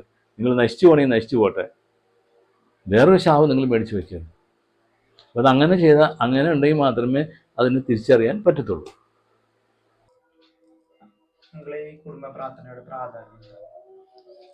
കുടുംബ പ്രാർത്ഥന എന്ന് പറയുന്നത് നമ്മുടെ ജപമാലയാണ്. അതായത് സന്ധ്യപ്രാർത്ഥന, അതല്ല ഉദ്ദേശിച്ചേ. അതായത് ജപമാലയാണ് അതിനകത്ത് ഏറ്റവും പ്രധാനം. ജപമാല ചെല്ലുന്നതാണ് കുടുംബ പ്രാർത്ഥന. അത് ഒരു സന്ധ്യയ്ക്ക് പണ്ടൊക്കെ കുടുംബത്തിൽ കാരണന്മാർ ഒരു 7 മണിയാകുമ്പം മുമ്പ് 6 മണി കുരിശ് മണി അടിക്കുമ്പം ഒരു ചെല്ലുന്നതാണ് കുടുംബ പ്രാർത്ഥന. അത് അവരെല്ലാവരും കൂടി ഒന്നിച്ചിരുന്ന്, അതായത് സ്നേഹത്തിൻ്റെ പൂർണ്ണതയിൽ, വെറുപ്പില്ലാതെ, വിദ്വേഷമില്ലാതെ കുടുംബാംഗങ്ങളെല്ലാവരും ഒന്നിച്ചിരുന്ന് ചെല്ലുന്നതാണ് കുടുംബ പ്രാർത്ഥന. ആ കുടുംബ പ്രാർത്ഥന എന്ന് പറയുന്നത് ജപമാലയാണ്. അത് കുടുംബത്തിലെ കുർബാനയാണത്. നമ്മൾ പള്ളിയിൽ പോയി കുർബാന കാണുന്നേക്കാൾ അത് രണ്ടാണ്. പള്ളിയിൽ പോയി കുർബാന കാണുന്നതിനേക്കാൾ കൂടുതൽ ഫലം നൽകുന്നതാണ് കുടുംബ പ്രാർത്ഥന. കാരണം കുടുംബത്തിൽ ഒരുമയോടെ സ്നേഹത്തോടു കൂടെ എല്ലാവരും കൂടി ഒന്നിച്ച് അർപ്പിക്കുന്ന ഒരു ബലിയാണ് കുടുംബ പ്രാർത്ഥന, അതായത് ജപമാല. പക്ഷേ ഇന്നിപ്പം കുടുംബത്തിൽ ജപമാല ചെല്ലാനായിട്ട് ആരുമില്ല. ആകെ ചിലപ്പോൾ ഒരാളുണ്ടാവും, 2 പേരുണ്ടാവും, ബാക്കി പിള്ളേരും എല്ലാം പുറത്ത് പോയി, എല്ലാവരും വീടുകളിൽ വിട്ടുപോയി. പക്ഷെ ഇപ്പം കുടുംബ പ്രാർത്ഥനയെ ആശ്രയിക്കുന്നത് ടി വിയിലൂടെയാണ്. ടി വിയാണ് കുടുംബ പ്രാർത്ഥനയെ സഹായിക്കുന്ന ഒരു ഘടകം. അവിടെ ടി വിയിൽ ഒരു നന്മ പറഞ്ഞാൽ ചെല്ലുമ്പം ഇപ്പുറത്ത് കുടുംബത്തിലുള്ളവർ പരിശുദ്ധ പറയും ചെല്ലും. അപ്പം അങ്ങനെ ടി വിയും ഈ മനുഷ്യരും തമ്മിലുള്ള ഒരു പ്രാർത്ഥനയായി ഇപ്പോൾ അത് മാറി. അതുകൊണ്ട് അതിൻ്റെ ആ പഴയ ചൈതന്യം കിട്ടത്തില്ല. കുടുംബ പ്രാർത്ഥനയിൽ കിട്ടുന്ന ഒരു ചൈതന്യം ലോകത്ത് വേറെ എവിടെയും ഒരു കുടുംബത്തിനും കിട്ടത്തില്ല. അതാണ് ഏറ്റവും വിലപ്പെട്ടതും ഏറ്റവും അനുഗ്രഹമായ ഒരു സാധനമാണ് കുടുംബ പ്രാർത്ഥന. അതെല്ലാവരും, എല്ലാ കുടുംബങ്ങളിലും അത് ഒരു ക്രിസ്തീയ ഭവനമാണെങ്കിൽ അത് ചൊല്ലിയിരിക്കണം, അത് നടന്നിരിക്കണം. ഇല്ലെങ്കിൽ അത് പിശാചിൻ്റെ ആലയമായി മാറും. ഇപ്പം ഈ സീരിയലും ഇതൊക്കെ വന്നുകൊണ്ട് ഓരോരുത്തരുടെ സൗകര്യത്തിന് അതിനെ മാറ്റി മറിച്ചുകൊണ്ടിരിക്കുക. അതിന് പ്രത്യേകിച്ച് സമയമില്ല, പ്രത്യേകിച്ച് നേരമില്ല, കാലമില്ല. എപ്പോഴെങ്കിലും ടി വിയിൽ അവരുടെ സീരിയലിൽ ഇല്ലാത്ത സമയം നോക്കി ചെല്ലുന്ന ഒരു അവസ്ഥയായി കുടുംബ പ്രാർത്ഥന മാറി. ആ പഴയ അമഹത്വമൊന്നുമില്ല, പഴയ ആ സ്നേഹമോ ഐക്യമോ ഒന്നും ഇപ്പോൾ കുടുംബ പ്രാർത്ഥനകളിൽ കാണാറില്ല. അതുകൊണ്ട് ഞാൻ ആദ്യമായിട്ട് ധ്യാനത്തിനൊക്കെ പോകുമ്പോൾ പനക്കലച്ചൻ പറയുന്നത് ഞാൻ കേട്ടിട്ടുണ്ട്. അതായത് ടി വി എന്ന് പറഞ്ഞാൽ അത് പിശാചിൻ്റെ പെട്ടിയാണ്. ആ പിശാചിൻ്റെ പെട്ടി നിങ്ങളാരും ഉപയോഗിക്കരുത്, അത് തുറക്കുകയും ചെയ്യരുത്. അപ്പം അന്ന് ഒരു 10 വീട് അല്ലെങ്കിൽ 20 വീടുണ്ടെങ്കിൽ അതിനകത്ത് എവിടെ ഒരു വീട്ടിലെ ഈ സാധനം ഉണ്ടാകത്തുള്ളൂ, ടി വി ഉണ്ടാകത്തുള്ളൂ. അന്ന് ടി വിക്ക് അത്രയും പ്രചാരണമൊന്നുമില്ല, അത് അങ്ങനെ മേടിക്കാറുമില്ല ആരും. പക്ഷേ ആ ടി വി കാണരുത്, തുറക്കരുതെന്നാണ് പനക്കലച്ചൻ പഠിപ്പിച്ചിരുന്നത്. പക്ഷെ ആ പനക്കലച്ചൻ തന്നെ പിന്നീട് ആ ടി വിക്കകത്ത് കുർബാനയും ജപമാലയും എല്ലാം കൂട്ടിച്ചേർത്തു. അതാണ് ഇന്ന് നടക്കുന്ന സംഭവം. ഇപ്പം എല്ലാം ടി വിയിലാണ് നടക്കുന്നത്. കുർബാനയും ജപമാലയും എല്ലാം ടി വിയിൽ കൂടെയാണ് ഇന്നെല്ലാം കാണുന്നത്. ഇത് അതിലൊക്കെ വലിയൊരു കാര്യം എന്ന് വെച്ച് കഴിഞ്ഞാൽ ഈ ജപമാല അത് ശരിക്കും ബൈബിളാണത്. ആ ജപമാലയിൽ നമ്മൾ ചെല്ലുന്നത് ബൈബിൾ വാക്യങ്ങളാണ്. അതിന് മാതാവിൻ്റെ ഒരു ലുത്തുനിയ ചെല്ലുന്നതല്ലാതെ ബാക്കിയെല്ലാം ബൈബിൾ വാക്യങ്ങളാണ്. പക്ഷെ ഇന്ന് ആ ജപമാലയിൽ തന്നെ ജപമാലയുടെ മഹത്വമൊക്കെ നഷ്ടപ്പെട്ടു പോയി. കാര്യം കുറേ പേര് കഴുത്തിലിടും. ചിലപ്പം അവരുടെ കയ്യിലൊരെണ്ണം ചുറ്റിയിട്ടുണ്ടാവും, കയ്യിലൊരെണ്ണം ചുറ്റിയിട്ടുണ്ടാവും, കയ്യിലൊരെണ്ണം പിടിച്ചിട്ടുണ്ടാവും, കാലയിലൊരെണ്ണം ചുറ്റിയിട്ടുണ്ടാവും. അങ്ങനെ അതിൻ്റെ ആ മഹത്വമൊക്കെ നഷ്ടപ്പെട്ടു പോയി. അതിൽ തെറ്റ് പറയാൻ പറ്റത്തില്ല. ആ ജപമാലയുടെ മഹത്വം നഷ്ടപ്പെട്ടു പോയതിനെ കുറിച്ച് നമ്മൾ ഒരു തെറ്റും പറയാൻ പറ്റില്ല. കാരണം ആ ജപമാലയിലുള്ള കുരിശ് നിങ്ങൾ ആരെങ്കിലും ശ്രദ്ധിച്ചിട്ടുണ്ടോ എന്ന് എനിക്കറിയത്തില്ല. ആ ജപമാലയിൽ കോർത്തിരിക്കുന്ന കുരിശ് അത് ഈശോയുടെ കുരിശല്ല, അത് ബെനഡിക്റ്റിൻ്റെ കുരിശാണ്. ഒരു ബെനഡിക്റ്റ് എന്ന് പറഞ്ഞാൽ വിശുദ്ധൻ എന്നാണ് പറയുന്നത്. ആ വിശുദ്ധൻ്റെ കുരിശാണ് ഇന്നെല്ലാവരും ഉപയോഗിക്കുന്നത്. ഈശോയുടെ കുരിശില്ലല്ലോ. എല്ലാം ബെനഡിക്റ്റിൻ്റെ കുരിശാണ്. വണ്ടികളിൽ വെക്കുന്നതും ബെനഡിക്റ്റിൻ്റെ കുരിശ്, വീടുകളിലുള്ളതും ബെനഡിക്റ്റിൻ്റെ കുരിശ്. അപ്പോൾ ബെനഡിക്റ്റിൻ്റെ കുരിശ് ആയിട്ട് മാറി. ഈശോയൊക്കെ ഔട്ടായി. ഈശോയുടെ ചൈതന്യവും ഈശോയുടെ ഇതുമെല്ലാം കുരിശിൽ നിന്ന് പുറത്ത് പോയിക്കൊണ്ടിരിക്കുക. ഈശോ ഇല്ലാതെ പോയി. ക്രിസ്ത്യാനിക്ക് ഈശോയാണ് ഏറ്റവും വലുത്. ക്രിസ്ത്യാനിക്ക് ഈശോ നഷ്ടപ്പെട്ടൊരവസ്ഥയിലേക്കാണ് ഇപ്പം കടന്നു പോകുന്നത്. അതുകൊണ്ടാണ് ബെനഡിക്റ്റിൻ കുരിശ്. ഞാൻ ഒരു അച്ഛനോട് ചോദിച്ചു, ഇതെന്നാ ഈ ബെനഡിക്റ്റിൻ കുരിശ്, ഇത് ശരിയാണോ? ഇത് ഈശോയുടെ കുരിശല്ലേ? ഈശോയല്ലേ കുരിശന്മാർ മരിച്ചത്? പത്രോസ് പോലും ആ കുരിശിന് അവകാശത്തിന് വന്നില്ല. വിശുദ്ധ പത്രോസിന് റോമൻ പട്ടാളം തൂക്കിക്കൊല്ലാൻ, കുരിശ് തറച്ച് കൊല്ലാൻ വെച്ചപ്പം വിശുദ്ധ പത്രോസ് പറഞ്ഞത്, എന്നെ തലകീഴായിട്ട് എൻ്റെ ഗുരുവെ പോലെ എനിക്ക് കിടക്കാനുള്ള യോഗ്യത എനിക്കില്ല, അതുകൊണ്ട് എന്നെ തലകീഴായി തറയ്ക്കാനാണ് പറഞ്ഞത്. അങ്ങനെ പത്രോസ്ലിയാനെ തലകീഴായാണ് കുരിശ് തറച്ചത്. ആ പത്രോസ്ലിയ പോലും തൻ്റെ ഗുരുവിൻ്റെ കുരിശിൻ്റെ പേരിനകത്തേക്ക് കയറാൻ അദ്ദേഹം ഇഷ്ടപ്പെട്ടില്ല. പക്ഷേ എവിടുന്നോ ആരോ ഈ പേര് മാറ്റി. ഞാൻ അച്ഛനോട് ചിന്ത വെച്ചു, ഇങ്ങനെ ഈ ബെനഡിക്റ്റിൻ കുരിശ് ആയതെങ്ങനെയാണെന്ന് വെച്ചു. ഇത് ശരിയാണോ? അപ്പോൾ അച്ഛൻ പറഞ്ഞു, എനിക്കറിയത്തില്ല, ഇതിങ്ങനെ ആയിപ്പോയി. പിന്നെ എല്ലാവരും പറയുന്നത് വെച്ച് കഴിഞ്ഞാൽ, ബെനഡിക്റ്റിൻ കുരിശ് കാണിച്ചാൽ, ബെനഡിക്റ്റിൻ കുരിശുണ്ടെങ്കിൽ സാത്താൻ വരത്തില്ല എന്ന് പറഞ്ഞു. ഞാൻ പറഞ്ഞു, ബെനഡിക്റ്റിൻ കുരിശ് എന്ന് പറഞ്ഞാൽ ഈശോയുടെ കുരിശിനല്ലാതെ സാത്താൻ ഭയപ്പെടുന്ന വിഷയമേ ഇല്ല. സാത്താന് പിശാച് എന്നൊരു സാധനം പേടിക്കുന്നുണ്ടെങ്കിൽ അത് ഈശോയുടെ കുരിശാണ്. ആ ഈശോയുടെ കുരിശിന് ഭയപ്പെടുന്ന പിശാച് ബെനഡിക്റ്റിൻ്റെ കുരിശിന് ഭയപ്പെടില്ല. അതുകൊണ്ട് തെറ്റാണ്. അത് തിരുത്തണം. അത് തിരുത്തിയില്ലെങ്കിൽ അത് വലിയ നാശമായിട്ട് മാറും. കാരണം കുരിശിൻ്റെ മഹത്വം നമുക്ക് നഷ്ടപ്പെട്ടു പോകും. കുരിശാണ് ഏറ്റവും വലുത്. ഒരു ക്രൈസ്തവൻ്റെ ജീവിതത്തിലെ ഏറ്റവും വലുത് കുരിശാണ്. കുരിശിനൊരു ഇതുണ്ടായിരുന്നു. അതായത് ശപിക്കപ്പെട്ടതായിരുന്നു കുരിശ്. ഈശോ കുരിശ് മരണം വരിക്കുന്നതിന് മുമ്പ് അതിൻ്റെ പേര് ശപിക്കപ്പെട്ട കുരിശായിരുന്നു. കാരണം മരത്താൽ തൂക്കപ്പെടുന്നവൻ ദൈവത്താൽ ശപിക്കപ്പെട്ടവനാണ്. അപ്പോൾ യേശു ശപിക്കപ്പെട്ടവനാണെന്ന് ജനം മുഴുവൻ വിധിക്കണം. കാരണം ഈശോ ദൈവപുത്രനാണ്, ദൈവമാണ് എന്നെല്ലാം പറഞ്ഞതിൻ്റെ പേരിലാണ് അവിടെ ശപിക്കപ്പെട്ട കുരിശിന്മ ഈശോനെ തറച്ചത്. അതുകൊണ്ടാണ് ഈശോനെ കുരിശ് തറച്ചത്. അല്ലാതെ വേറെ ഒരു ലക്ഷ്യം വെച്ചിട്ടല്ല. ജനം വിളിച്ചു പറയണം, ഇവൻ ശപിക്കപ്പെട്ടവനാണ് എന്ന് ജനം വിളിച്ചു പറയണം. അതാണ് അവരുദ്ദേശിച്ചത്. പക്ഷേ ആ കുരിശിനെ ഈശോ മഹത്വപ്പെടുത്തി. ആ കുരിശ് മഹത്വപ്പെട്ട കുരിശായിട്ട് മാറ്റപ്പെടുകയത്. അപ്പോൾ അത് ശരിയാവണം ഞാൻ ചോദിച്ചു.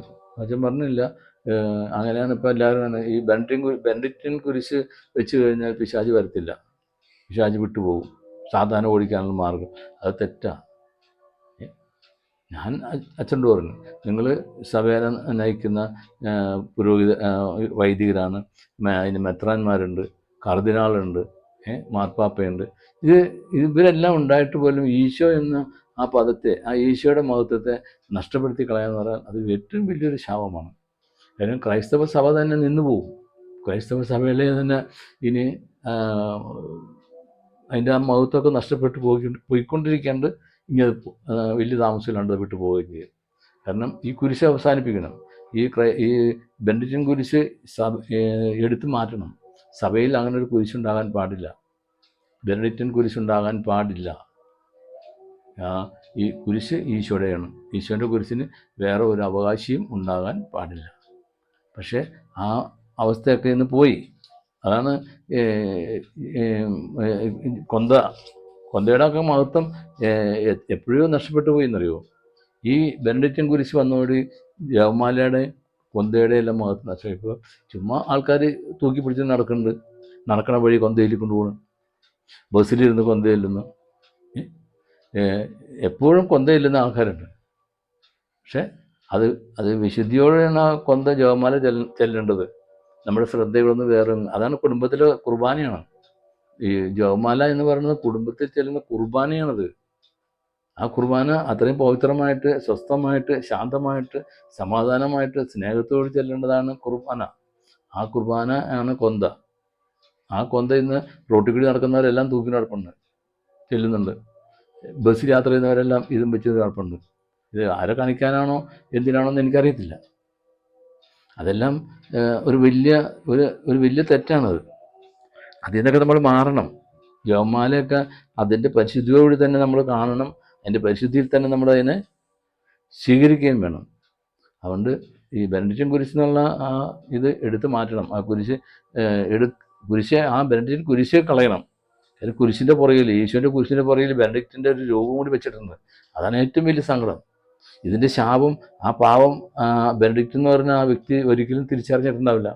അങ്ങേർക്ക് അറിയത്തില്ല അങ്ങേരുടെ പേരൊക്കെ ഇതിനകത്ത് വെച്ചിട്ടുണ്ടെന്ന്. അങ്ങേരുടെ പടവും വെച്ച് കൊടുത്തിട്ടുണ്ട്. ഈശോയുടെ കുരിശുമേണ് ആ പടമൊക്കെ വെച്ച് കൊടുത്താണ്. എന്ത് തോന്നിയാസം നോക്കി. അപ്പം അതുകൊണ്ട് അത് എത്രയും പിടിയുന്നു. സഭാ മേലധികാരികളൊക്കെ ഇത് അറിഞ്ഞ് ഇത് ചർച്ച ചെയ്ത് ആ കുരിശെടുത്ത് മാറ്റിക്കളയണം. ആ കുരിശേ പാടില്ല. യേശുവിൻ്റെ കുരിശിന് വേറൊരു അവകാശി ഉണ്ടാകാൻ പാടില്ല. ആ ശപിക്കപ്പെട്ട കുരിശിനെ മഹത്വപ്പെടുത്തി ഇന്നും ക്രിസ്ത്യാനിക്ക് ഒരു ഇതുള്ളതെന്ന് വെച്ച് കഴിഞ്ഞാൽ എല്ലാം കുരിശാണ്. ക്രിസ്ത്യാനി മാത്രമാണ് കുരിശ് എന്ന വാക്ക് ഉപയോഗിക്കുന്നത്. അതുകൊണ്ട് ക്രിസ്ത്യാനി എന്ന് എല്ലാം കുരിശായിട്ട് മാറ്റി വെച്ചേക്കാം. ഭാര്യ കുരിശ്, ഭർത്താവ് കുരിശ്, മക്കൾ കുരിശ്, രോഗം വന്ന കുരിശ്, തകർച്ച വന്ന കുരിശ്, കടം വന്ന കുരിശ്. അപ്പോൾ ജീവിതത്തിൽ എന്തെല്ലാം ദുരിതങ്ങൾ വരുന്നോ, എന്തെല്ലാം കഷ്ടപ്പാട് വരുന്നോ, അതെല്ലാം കുരിശാണ്. നോക്കി, ഈശോയുടെ കുരിശ് മഹത്വപ്പെട്ട കുരിശ് ഇതിന് പകരം തന്നെ എല്ലാം ശപിക്കപ്പെട്ട കുരിശായിട്ട്. ആ ശപിക്കപ്പെട്ട കുരിശ് ഈശോ തൂങ്ങപ്പെടുന്നതിന് മുമ്പ് ഉണ്ടായിരുന്ന ആ കുരിശിൻ്റെ വിലയാണ് ഇന്നിപ്പം ജനങ്ങൾ കൊടുക്കുന്ന കുരിശിന്. കാരണം അതൊക്കെ നമ്മുടെ സഭയിൽ നിന്ന് അതെല്ലാം മാറ്റി പഠിപ്പിക്കേണ്ട കാലം വന്നിരിക്കുക.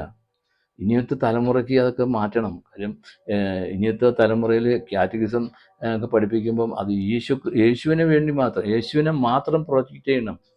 അത് സഭയല്ല. സഭയൊക്കെ രണ്ടാമത്. സഭ വന്നത് രണ്ടാമതാണ്. യേശു ഉണ്ടെങ്കിലേ സഭയുള്ളൂ. അപ്പോൾ യേശുവിനെക്കുറിച്ച് ആണ് പഠിപ്പിച്ചു കൊടുക്കേണ്ടത്. കുരിശിനെക്കുറിച്ചാണ് പഠിക്കുക. കുരിശ് ഞാൻ ധ്യാനം നടത്തുമ്പോൾ ഞാൻ ചോദിക്കും, എന്താണ് കുരിശ്, എന്താ കുരിശ്? അപ്പോൾ അന്ന് ആർക്കും അറിയത്തില്ല എന്താ കുരിശെന്ന് പറഞ്ഞാൽ. ആർക്കും അറിയത്തില്ല. അപ്പം അവർക്കൊരു കുരിശെന്ന് പറഞ്ഞാൽ എന്താ, ജീവിതത്തിലെ എല്ലാ ദുരിതങ്ങളുമാണ് കുരിശ്. വേറൊന്നും അവർക്ക് അറിയത്തില്ല. കുരിശ് എന്ന് പറഞ്ഞാൽ കുരിശിൻ്റെ അർത്ഥം സ്നേഹമെന്നാണ്. അതാണ് കുരിശിൻ്റെ അർത്ഥം. എന്താണ് സ്നേഹം? നമ്മൾ ഈശോയ്ക്ക് നമുക്ക് വേണ്ടിയിട്ട് ചെയ്ത ത്യാഗമാണ് സ്നേഹം. നമുക്ക് വേണ്ടിയാണ് ഈശോ വലിയ ത്യാഗം ചെയ്തത്. അപ്പോൾ അതിൻ്റെ മഹത്വം പോലും അറിയാത്ത, കുരിശിൻ്റെ അർത്ഥം പോലും അറിയാത്ത ക്രിസ്ത്യാനികളാണ് ഇന്നുള്ളത്. ഇപ്പം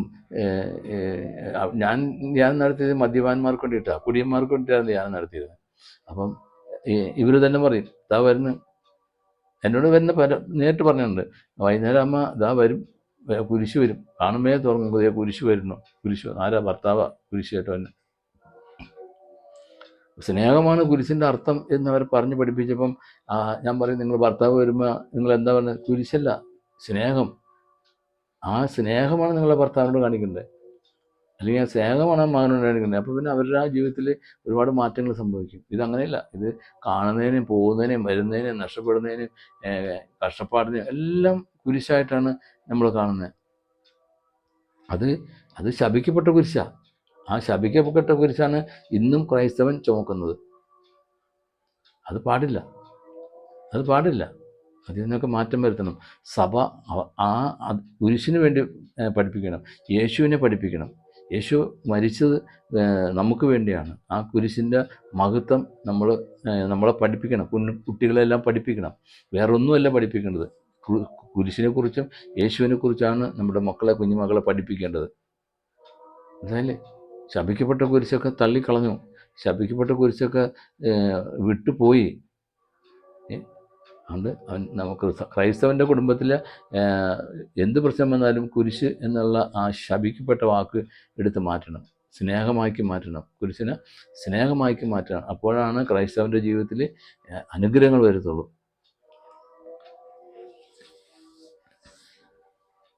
എല്ലാവരും എന്തുകൊണ്ടാണ് ഓരോരുത്തർക്കും ഒരു തകർച്ച തന്നെ? എന്തുകൊണ്ടാണ് ഓരോരുത്തർക്ക് നാശങ്ങൾ സംഭവിക്കണേ? എന്താണ് കുടുംബത്തിൽ സമാധാനക്കേട്? ഇതേക്കുറിച്ചൊന്നും ആരും ചിന്തിക്കാറില്ല. ആർക്കോട്ട് മനസ്സിലാവുന്നില്ല. ആരും ഒട്ട് അതിൻ്റെ പുറകെ പോകുന്നില്ല. നമ്മുടെ കുടുംബങ്ങളിൽ വരുന്ന തകർച്ച, പ്രശ്നങ്ങൾ ഇതെന്താണെന്ന് കണ്ടുപിടിക്കാൻ പകരം അവർ ഓടുക. എന്തെങ്കിലും വരുമ്പോൾ, തകർച്ച വരുമ്പം ആരെങ്കിലും പറയും ഇതാ ഇന്ന സ്ഥലത്ത് പോയി കഴിഞ്ഞാൽ അവിടെ പ്രാർത്ഥിച്ചാൽ അവിടെ നിങ്ങളുടെ പ്രശ്നം തീർന്നിരിക്കും. എന്നിട്ട് അങ്ങോട്ട് ഓടുക. എവിടെ? ഞാൻ സ്ഥലങ്ങളുടെ പേരൊന്നും ഞാൻ പറയുന്നില്ല, എനിക്കത് ആവശ്യമില്ല. പക്ഷേ ആ ഓട്ടം ഒരിക്കലും ശരിയല്ല. അങ്ങോട്ടല്ല ഓടണ്ടേ. നിങ്ങളുടെ കുടുംബത്തിലാണ് ആ പ്രശ്നം തീർക്കേണ്ടത്.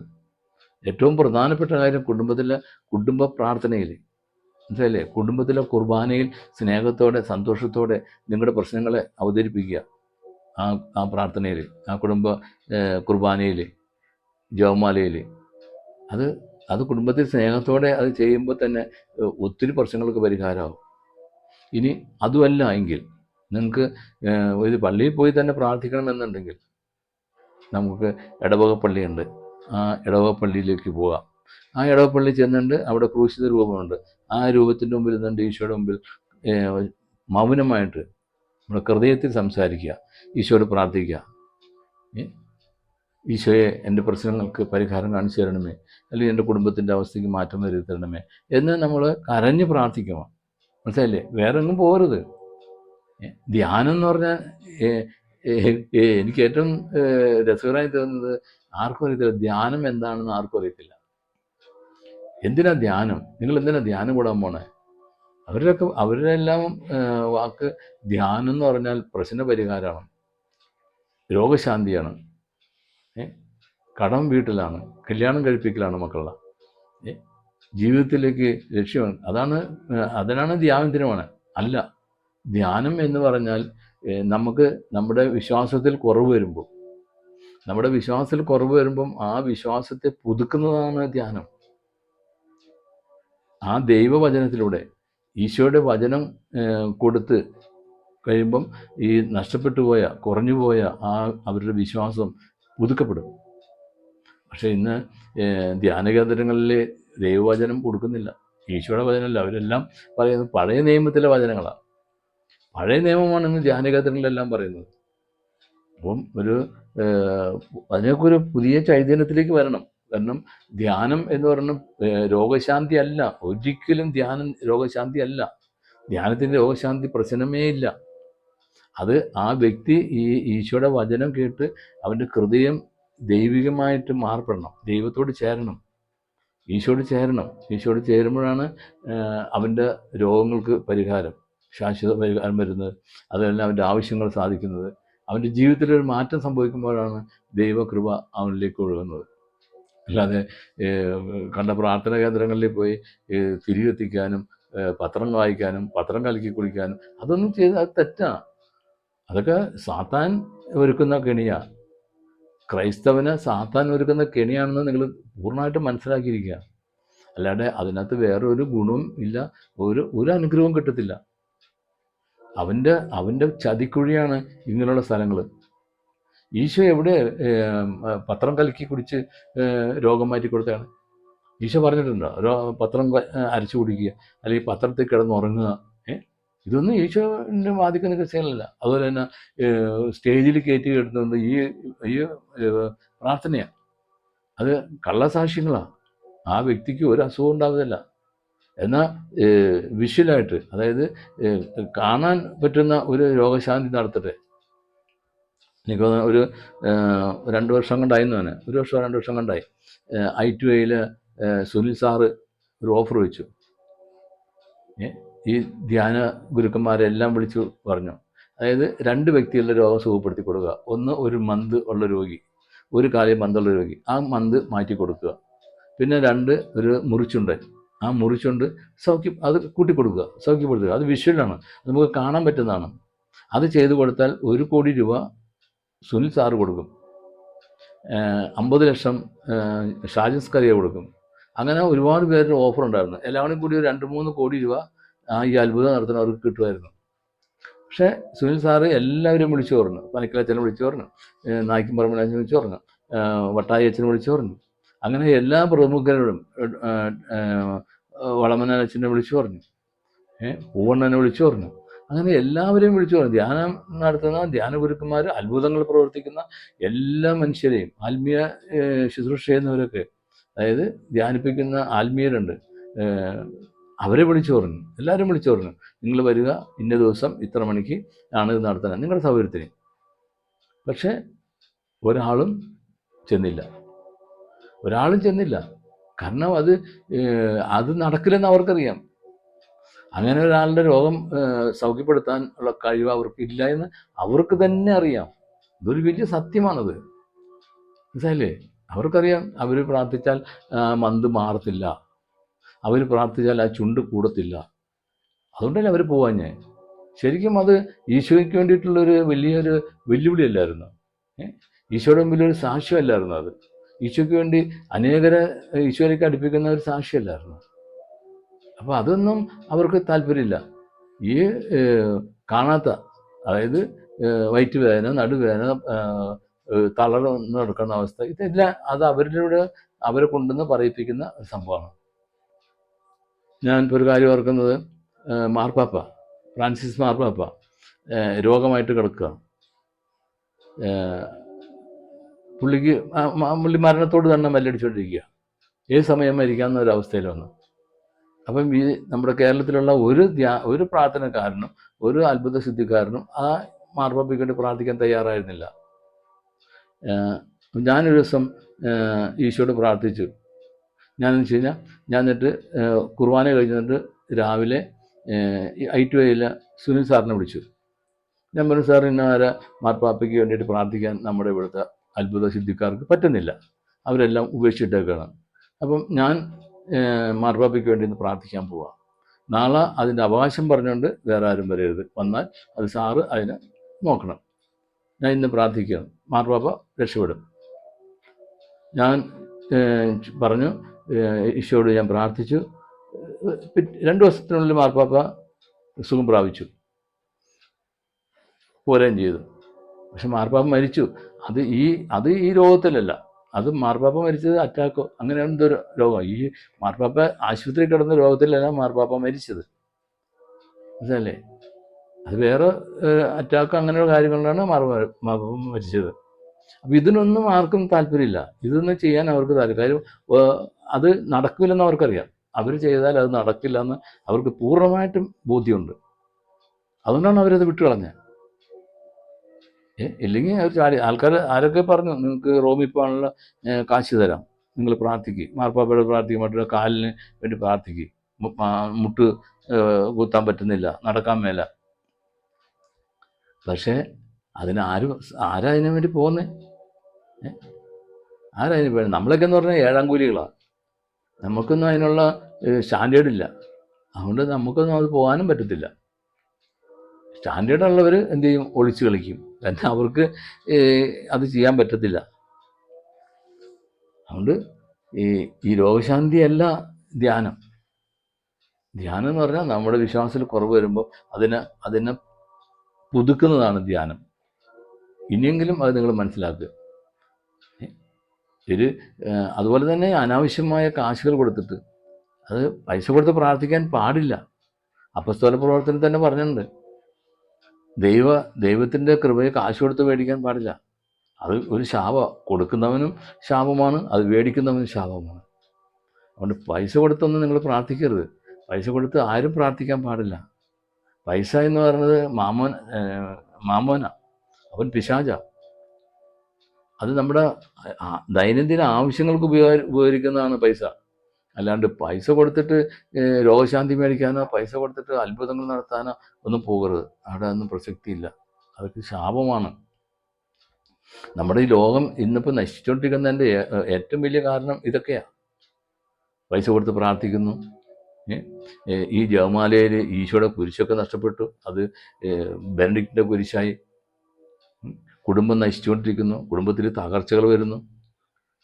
കുടുംബത്തിൻ്റെ വേദന എത്രയോ എത്രയോ എത്രയോ കുടുംബങ്ങളിലാണ് ഓരോരോ തകർച്ചകൾ സംഭവിക്കുന്നത്. പ്രായമായ പെൺമക്കളെ കെട്ടിക്കാത്തൊരവസ്ഥ, കടബാധ്യത. ഇതെല്ലാം എന്ന് ഇനി രക്ഷപ്പെടും. അത് രക്ഷപ്പെടണമെങ്കിൽ, അങ്ങനെയൊക്കെ ഈ ലോകം നന്നാവണമെങ്കിൽ ഈ കുരിശ് യേശുവിൻ്റെ കുരിശായി മാറണം. ബെനഡിക്റ്റിൻ കുരിശ് പൂർണ്ണമായും ഉപേക്ഷിക്കപ്പെടണം. ഇത് കേൾക്കുന്ന നിങ്ങളുടെയൊക്കെ കുടുംബങ്ങളിൽ ബെനഡിക്റ്റിൻ കുരിശ് ഉണ്ടെങ്കിൽ അത് പൂർണ്ണമായും ഒഴിവാക്കി കളയാം.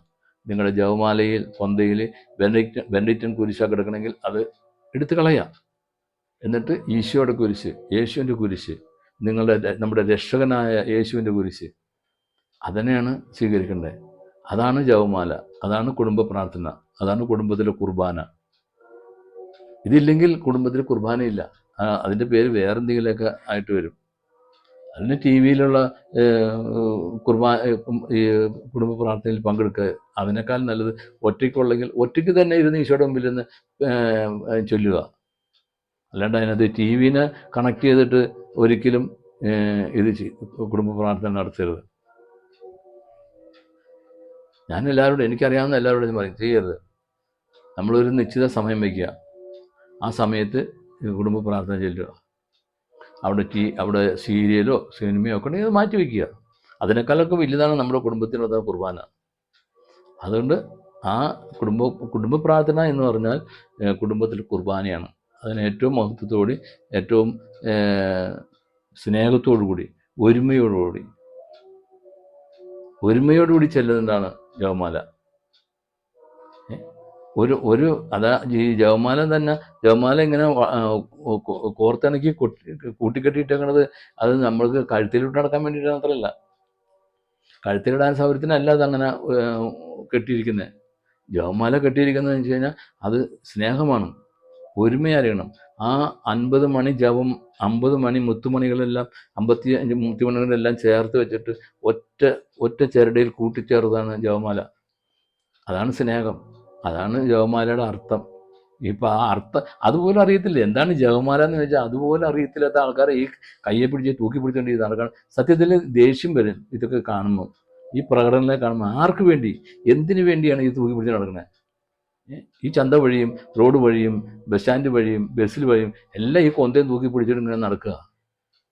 അതിൻ്റെ മഹത്വം നഷ്ടപ്പെട്ടു. കള്ളുഷാപ്പിൽ പോകുന്നവൻ്റെ കഴുത്തിൽ ചെന്ന് നോക്കിക്കഴിഞ്ഞാൽ ആദ്യം കാണുന്നത് കൊന്തയാണ്. അവൻ ക്രിസ്ത്യാനി ആണെങ്കിൽ അവൻ്റെ കഴുത്തിൽ ഒരു കൊന്തയുണ്ടാവും. ബാറിൽ ചെന്നാലും കൊന്തയില്ലാത്ത ഒരുത്തിനെ കാണാൻ ബുദ്ധിമുട്ടാണ്. അന്യജാതിക്കാർ മാത്രമേ കൊന്തയില്ലാണ്ട് വരുള്ളൂ. ക്രിസ്ത്യാനി ആണെങ്കിൽ അവൻ്റെ കഴുത്തിൽ ഒരു കൊന്തയുണ്ടാവും. അപ്പോൾ ജപമാലയുടെ ഒക്കെ മഹത്വമൊക്കെ നഷ്ടപ്പെട്ടു പോയി. കുടുംബ പ്രാർത്ഥനയുടെ മഹത്വവും നഷ്ടപ്പെട്ടു പോയി. ഇനി അതിനകത്തേക്ക് പോകാൻ നമുക്ക് സാധിച്ചാൽ നമ്മുടെ ലോകം രക്ഷപ്പെടും, മനുഷ്യൻ രക്ഷപ്പെടും. ഇല്ലെങ്കിൽ ഇതോടെ ലോകം നശിക്കും. ഈ സഭ തന്നെ നശിച്ചു പോവും. ഈ സഭ തന്നെ ഇല്ലാണ്ടായി പോവും. മനസ്സിലായില്ലേ? ആ പാവം ഇടയ്ക്ക് ഞാൻ ഈശോയോട് ചോദിക്കും, എന്ത് കാര്യത്തിനാണ് ഈ ജീവിതം നശിപ്പിച്ചത്? എന്ത് കാര്യത്തിലാണ് ആ കുരിശ് തറയ്ക്കപ്പെട്ടത്?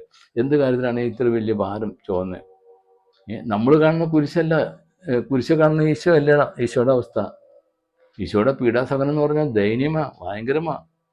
ഞാൻ ഇസ്രായേലിൽ ചെന്നപ്പോഴും അവിടെ ഒരു മുറിയിൽ ഞങ്ങൾ കയറേണ്ട വന്നു. ഡംപ് ചെയ്തിരിക്കുന്ന സ്ഥലത്ത്, സാധനങ്ങളെല്ലാം ഡംപ് ചെയ്ത സ്ഥലത്ത് ഞങ്ങൾ കയറി ചെന്നപ്പം അതിനകത്തൊരു കുരിശ് രൂപം, ഒരു കുരിശുണ്ട്, ഒരു പടം. അയ്യോ, അത് ഭയങ്കരമാണ്. ശരിക്കും അപ്പോഴാണ് നമുക്ക് മനസ്സിലാവണം ഈശോ ഇത്രയധികം വേദന സഹിച്ചു, ഇത്രയധികം പാടുപീഡകൾ സഹിച്ചു എന്നുള്ളത് അതിലാണ് മനസ്സിലാവണേ. അതായത് ഈ ചമ്മട്ടി കൊണ്ട് അടിച്ച് കണ്ണെല്ലാം പറിച്ചിട്ടേക്കുക. ഇവര് മാംസമെല്ലാം കീറി, മാംസമെല്ലാം പറഞ്ഞു കിടക്കുക. അപ്പം അത്രയും വലിയ വേദന സഹിച്ച ഈശോനെയാണ് തള്ളിക്കളഞ്ഞുകൊണ്ട് ഏതോ ഒരു മനുഷ്യൻ, ബെനഡിക്റ്റ് എന്ന് പറഞ്ഞ, ഇവർക്ക് മരിച്ചുപോയ മനുഷ്യൻ്റെ പുറകെ എന്തിനാണ് ഈ സഭ പോകുന്നത്? മരിച്ചു പോയവൻ മരിച്ചു പോയി, അത് അത് അവൻ ആവിയായി, മനസ്സിലായില്ലേ? അവൻ പഞ്ഞിക്കെട്ടായി.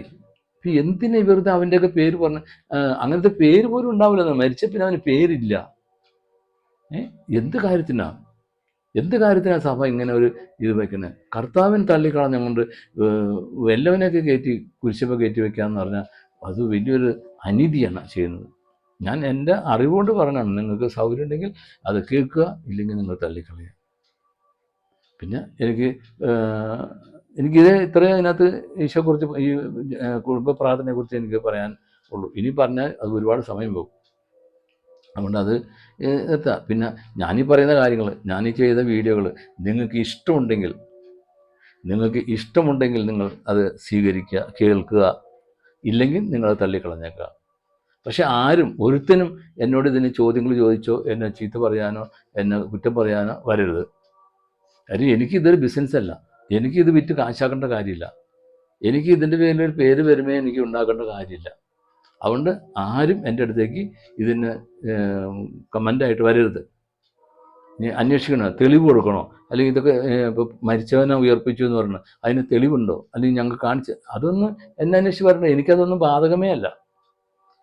എന്നിലൂടെ ഈശോ ചെയ്ത കാര്യങ്ങൾ ഞാനൊന്ന് പറഞ്ഞു, അതിന് ഞാൻ ഒരു തെളിവും തന്നു, സാക്ഷിയും തന്നിട്ടുണ്ട്. അത് നിങ്ങൾ അവരോട് ചോദിക്കുക. എന്നോട് ഇതൊന്നും ചോദിച്ചു വരരുത്. എനിക്കിതിൻ്റെ ആവശ്യമില്ല. എനിക്ക് എൻ്റെ കർത്താവിൻ്റെ കൂടെ ജീവിക്കാമെന്നല്ലാതെ എനിക്ക് ഒരു വലുതാവാനോ പേരെടുക്കാനോ പണം സമ്പാദിക്കാനോ ഒന്നും എനിക്ക് താല്പര്യമില്ല. ഈശോയാണ് എല്ലാം. ഈശോക്കാൽ അപ്പുറം എനിക്കൊന്നുമില്ല. കാരണം എനിക്കിത് വെറുതെ കിട്ടിയതാണ്. എനിക്കിത് ദാനമായി കിട്ടിയതാണ്. എനിക്ക് ചിന്തിക്കാൻ പോലും പറ്റാത്ത ഒരു അവസ്ഥയിലാണ് ഞാൻ മാറിയത്. 31 വർഷത്തിന് മുമ്പ് ഞാൻ വെറും ഒരു പച്ച മനുഷ്യൻ എന്ന് പറഞ്ഞാൽ ഏറ്റവും പച്ച മനുഷ്യനായിരുന്നു. എനിക്ക് ഈശോ എന്താണെന്ന് പോലും എനിക്ക് അറിയത്തില്ലായിരുന്നു. ഈശോ ആരാന്ന് പോലും എനിക്ക് അറിയത്തില്ലായിരുന്നു. അങ്ങനെ ജീവിച്ച ഒരു വ്യക്തിയായ എന്നെയാണ് ഈശോ ഈ വഴിയിലേക്ക് കൊണ്ടുവന്നത്. മനസ്സിലല്ലേ? എനിക്ക് തന്നിരിക്കുന്ന കൃപകൾ ഇന്ന് ലോകത്തൊരാൾക്കും കൊടുത്തിട്ടില്ല ഈശോ. അതിന് കിട്ടിയിട്ടില്ല. ഞാനതേപോലെ എൻ്റെ ജീവിതം അതേപോലെ ത്യാഗമായിട്ട് ജീവിക്കണം. നിങ്ങൾ നോക്കി, ഇന്നും ആ 31 വർഷമായിട്ട് തുടങ്ങിയ ഒരു പ്രാർത്ഥനയുണ്ട്. വെളുപ്പിന് 3 മണിക്ക് ഞാൻ എൻ്റെ പ്രാർത്ഥന മുറിയിലായിരിക്കും. ആർക്കും ശല്യമില്ലാത്ത രീതിയിൽ എൻ്റെ പ്രാർത്ഥന മുറി കയറിയതാണ് ഞാൻ പ്രാർത്ഥിക്കുന്നത്. അങ്ങനെ കിട്ടിയതാണ് ഈശോയുടെ കൃപ. ഈശോയോട് സംസാരിക്കാൻ ഈ ലോകത്തിൽ ഞാൻ വെല്ലുവിളിക്കുക, ഈ ലോകത്തിൽ ഈശോയോട് സംസാരിക്കുന്ന ഒരു വ്യക്തി ആരെങ്കിലും എന്നോട് ഈശോ സംസാരിച്ചു എന്ന് പറഞ്ഞാൽ ഞാൻ അവരെ വെല്ലുവിളിക്കുകയാണ്. ഏതെങ്കിലും ഒരു സമൂഹത്തിൽ വന്ന് ഞാൻ വെല്ലുവിളിക്കാം. നിങ്ങൾക്ക് ധൈര്യമുണ്ടെങ്കിൽ, അങ്ങനെ ഈശോ സംസാരിച്ച വ്യക്തികളുണ്ടെങ്കിൽ എന്ന് പറയുകയാണെങ്കിൽ നിങ്ങൾ പറയുന്ന സമാധാനം ഞാൻ ചെയ്തുതരാം. നടക്കില്ല. കാരണം അത് ഈശോയുടെ സ്വരം എന്താണെന്ന് അറിയാൻ പാടില്ല. ഈശോ എങ്ങനെ സംസാരിക്കണേ, ഈശോ എന്ത് ഭാഷയിലാണ് സംസാരിക്കണേ, എന്താണ് ഈശോയുടെ സ്വരം, അതെങ്ങനെ നമുക്ക് ശ്രവിക്കാൻ പറ്റും? നമുക്ക് ശ്രവിക്കാൻ പറ്റത്തില്ല. അത് സാധാരണ ഒരു മനുഷ്യന് അത് ശ്രവിക്കാൻ പറ്റത്തില്ല, അത് തിരിച്ചറിയാൻ പറ്റത്തില്ല. എന്നിട്ട് ചുമ്മാ ഇരുന്ന് അറിയാം, ഈശോ എന്നോട് അങ്ങനെ പറഞ്ഞു, ഈശോ എന്നോട് ഇങ്ങനെ പറഞ്ഞു, ഈശോയുടെ നാമത്തിൽ അങ്ങനെ വിട്ടുപോട്ടെ, ഈശോയുടെ നാമത്തിൽ. എവിടെ എന്ത് വിട്ടുപോട്ടെ ഈശോയുടെ നാമത്തിൽ? ഇതെല്ലാം ഒരു തട്ടിപ്പാ. ഓരോരുത്തർ ഈ ഈശോയുടെ നാമം പറഞ്ഞുകൊണ്ട് ഈശോയുടെ രോഗശാന്തി പറഞ്ഞ് കോടാനുകോടി രൂപകളാണ് സമ്പാദിക്കണേ. കോടാനുകോടികൾ. ഓരോ ധ്യാനത്തിനും കോടികളാണ് സമ്പാദിച്ചു കൂട്ടണേ. ആ ട്രാൻസ് എന്ന് പറഞ്ഞൊരു സിനിമ, അതൊക്കെ നിങ്ങൾ കാണും. അതിനകത്ത് കാണാം ഈ തട്ടിപ്പ്. ആ തട്ടിപ്പിൻ്റെ ഭാഗമാണ് ഇന്ന് നടക്കുന്ന എല്ലാ തട്ടിപ്പുകളും. അതെല്ലാം കുറച്ച് കഴിയുമ്പോൾ പുറത്ത് വരുന്നില്ലേ? അതെല്ലാം കുറച്ച് കഴിയുമ്പോൾ പുറത്ത് വരുന്നുകൊണ്ടിരിക്കുകയാണ്. പക്ഷെ എന്നിട്ടും ജനം ഈ വിഡ്ഢി ലോകത്താണ് ജീവിക്കുന്നത്. ഏറ്റവും മനുഷ്യജീവിതത്തിൽ ഏറ്റവും സുന്ദരമായ ഒരു കാലമാണ് ഈശോയുടെ കൂടെ ജീവിക്കുക എന്നുള്ളത്. അതൊക്കെ നഷ്ടപ്പെടുത്തി കളയുക. അതൊന്നും ഇപ്പം ഇല്ല. അതൊന്നും ആർക്കും താല്പര്യമില്ല. അതിനോടൊന്നും ആർക്കും താല്പര്യമില്ല. എല്ലാവരും കാശ് കൊടുത്ത് പ്രാർത്ഥിക്കാൻ പോവുക. കാശ് കൊടുക്കുന്നത് എത്ര ലക്ഷങ്ങളാണ് വാരി കൊടുക്കണേ. എൻ്റെ അടുത്ത് തന്നെ വന്ന് പറഞ്ഞിട്ടുണ്ട്, ഞാൻ 25 ലക്ഷം വെച്ചൊക്കെ എനിക്ക് ഓഫർ ചെയ്തിട്ടുണ്ട് ഒരു കേസ് തീർത്തു കൊടുക്കാനായിട്ട്. എനിക്ക് വേണ്ട. ഞാൻ അവരുടെ 25 ലക്ഷം 50 ലക്ഷമൊക്കെ മേടിച്ചു കഴിഞ്ഞാൽ എനിക്ക് നഷ്ടപ്പെടണമെന്ന് പറഞ്ഞാൽ ആ രൂപയുടെ മൂല്യത്തേക്കാൾ 100 ഇരട്ടി ഇത് മൂല്യമുള്ള ഈശോയുടെ സ്വരം, ഈശോയോട് സംസാരിക്കാൻ. അതൊക്കെ നമുക്ക് നഷ്ടപ്പെടാമെന്ന് പറഞ്ഞാൽ അതിനൊരു മൂല്യം നമുക്ക് കൽപ്പിക്കാൻ, ആർക്കും അതിനൊരു വില കൽപ്പിക്കാൻ പറ്റത്തില്ല. അതുകൊണ്ട് എനിക്ക് ആരുടെയും പൈസയും വേണ്ട, എനിക്കൊരു വൃത്തികെട്ട ജീവിതവും എനിക്കില്ല. എനിക്കെൻ്റെ ഈശോ, ആ ഈശോനെ അല്ലാണ്ട് വേറെ ഒന്നും എൻ്റെ ജീവിതത്തിൽ ഇല്ല. മനസ്സിലായില്ലേ? അതിന് ഇപ്പോൾ പരദൂഷണം പറഞ്ഞാൽ പോലും അത് മുമ്പ് അത് ആദ്യം ഞാൻ കേട്ടപ്പോൾ ഞാൻ തകർന്നു പോയെങ്കിലും ഇപ്പോൾ എന്ത് പറഞ്ഞാലും ഞാൻ അതിനകത്ത് വിഷമിക്കില്ല. കാര്യം അങ്ങനെ ചെയ്താൽ പരദൂഷണം പറഞ്ഞു കഴിഞ്ഞാൽ എൻ്റെ സ്ഥാനം സ്വർഗത്തിലാണെന്ന് എനിക്ക് ഉറപ്പാണ്. അതുകൊണ്ട് ഇതിൽ നിന്നൊക്കെ ജനം മാറി ചിന്തിക്കുക. എൻ്റെ വീഡിയോയിൽ ഒരു കാരണവശാലും നിങ്ങൾ നിങ്ങൾക്ക് വേണ്ടേ തള്ളിക്കളഞ്ഞേക്കുക. നിങ്ങൾക്ക് വേണോ അത് നിങ്ങൾ ഷെയർ ചെയ്യുക, മറ്റുള്ളവർ കൂടി അത് ഷെയർ ചെയ്യണം. കാരണം ആരെങ്കിലും ഒരാൾ, ഏതെങ്കിലും ഒരു രോഗി, ഏതെങ്കിലും കഷ്ടപ്പെടുന്നവൻ, ഏതെങ്കിലും പൈശാചികക്കെട്ടിൽ ജീവിക്കുന്ന ഒരു കുടുംബം, ഒരു വ്യക്തി, അവർ രക്ഷപ്പെടട്ടെ. അതിന് നിങ്ങളുടെ സഹായം, നിങ്ങളുടെ സഹായം ഞാൻ യാചിക്കുക. എന്നെ കുറ്റം പറയാനും എന്നെ ചീത്ത പറയാനും അല്ല നിങ്ങൾ ചെയ്യേണ്ടത്. ഒരു വ്യക്തിക്ക് രക്ഷപ്പെടാനായിട്ട് ഒരു സാഹചര്യം നിങ്ങൾ ഉണ്ടാക്കി കൊടുക്കുക. നിങ്ങൾക്ക് കിട്ടുന്ന ഈ വീഡിയോ നിങ്ങളത് ആർക്കെങ്കിലും മറ്റുള്ളവർ കൂടി എല്ലാവർക്കും ഷെയർ ചെയ്യുക. നിങ്ങൾക്ക് എന്തെങ്കിലും സംശയങ്ങളോ നിങ്ങൾക്ക് എന്തെങ്കിലും ആവശ്യങ്ങളോ ഉണ്ടെങ്കിൽ എൻ്റെ നമ്പർ ഞാൻ കൊടുത്തേക്കാം. അതിനകത്ത് നിങ്ങൾ വിളിച്ച് ചോദിക്കുക. അതിന് പരിഹാരമില്ലാത്ത ഒന്നുമില്ല, പരിഹാരം ഉണ്ടാവും. അതുപോലെ ഒരു കാര്യം കൂടി എനിക്ക് പ്രത്യേകമായിട്ട് എനിക്ക് പറയാനുള്ളത്, എന്നിലൂടെ ദൈവകൃപ ലഭിച്ചിട്ടുള്ള, അത് രോഗശാന്തിയായിട്ടും എന്ത് പൈശാചിക ശക്തിയുടെ ബന്ധനത്തിൽ നിന്ന് രക്ഷപ്പെട്ടവരാണെങ്കിലും അവർ എന്ത് ചെയ്യുക, അതിൻ്റെ കൂടെ ഒരു കമൻറ്റ് പോസ്റ്റ് ചെയ്യുക. ഇത് എൻ്റെ ജീവിതത്തിലും ഇത് സംഭവിച്ചതാണ്.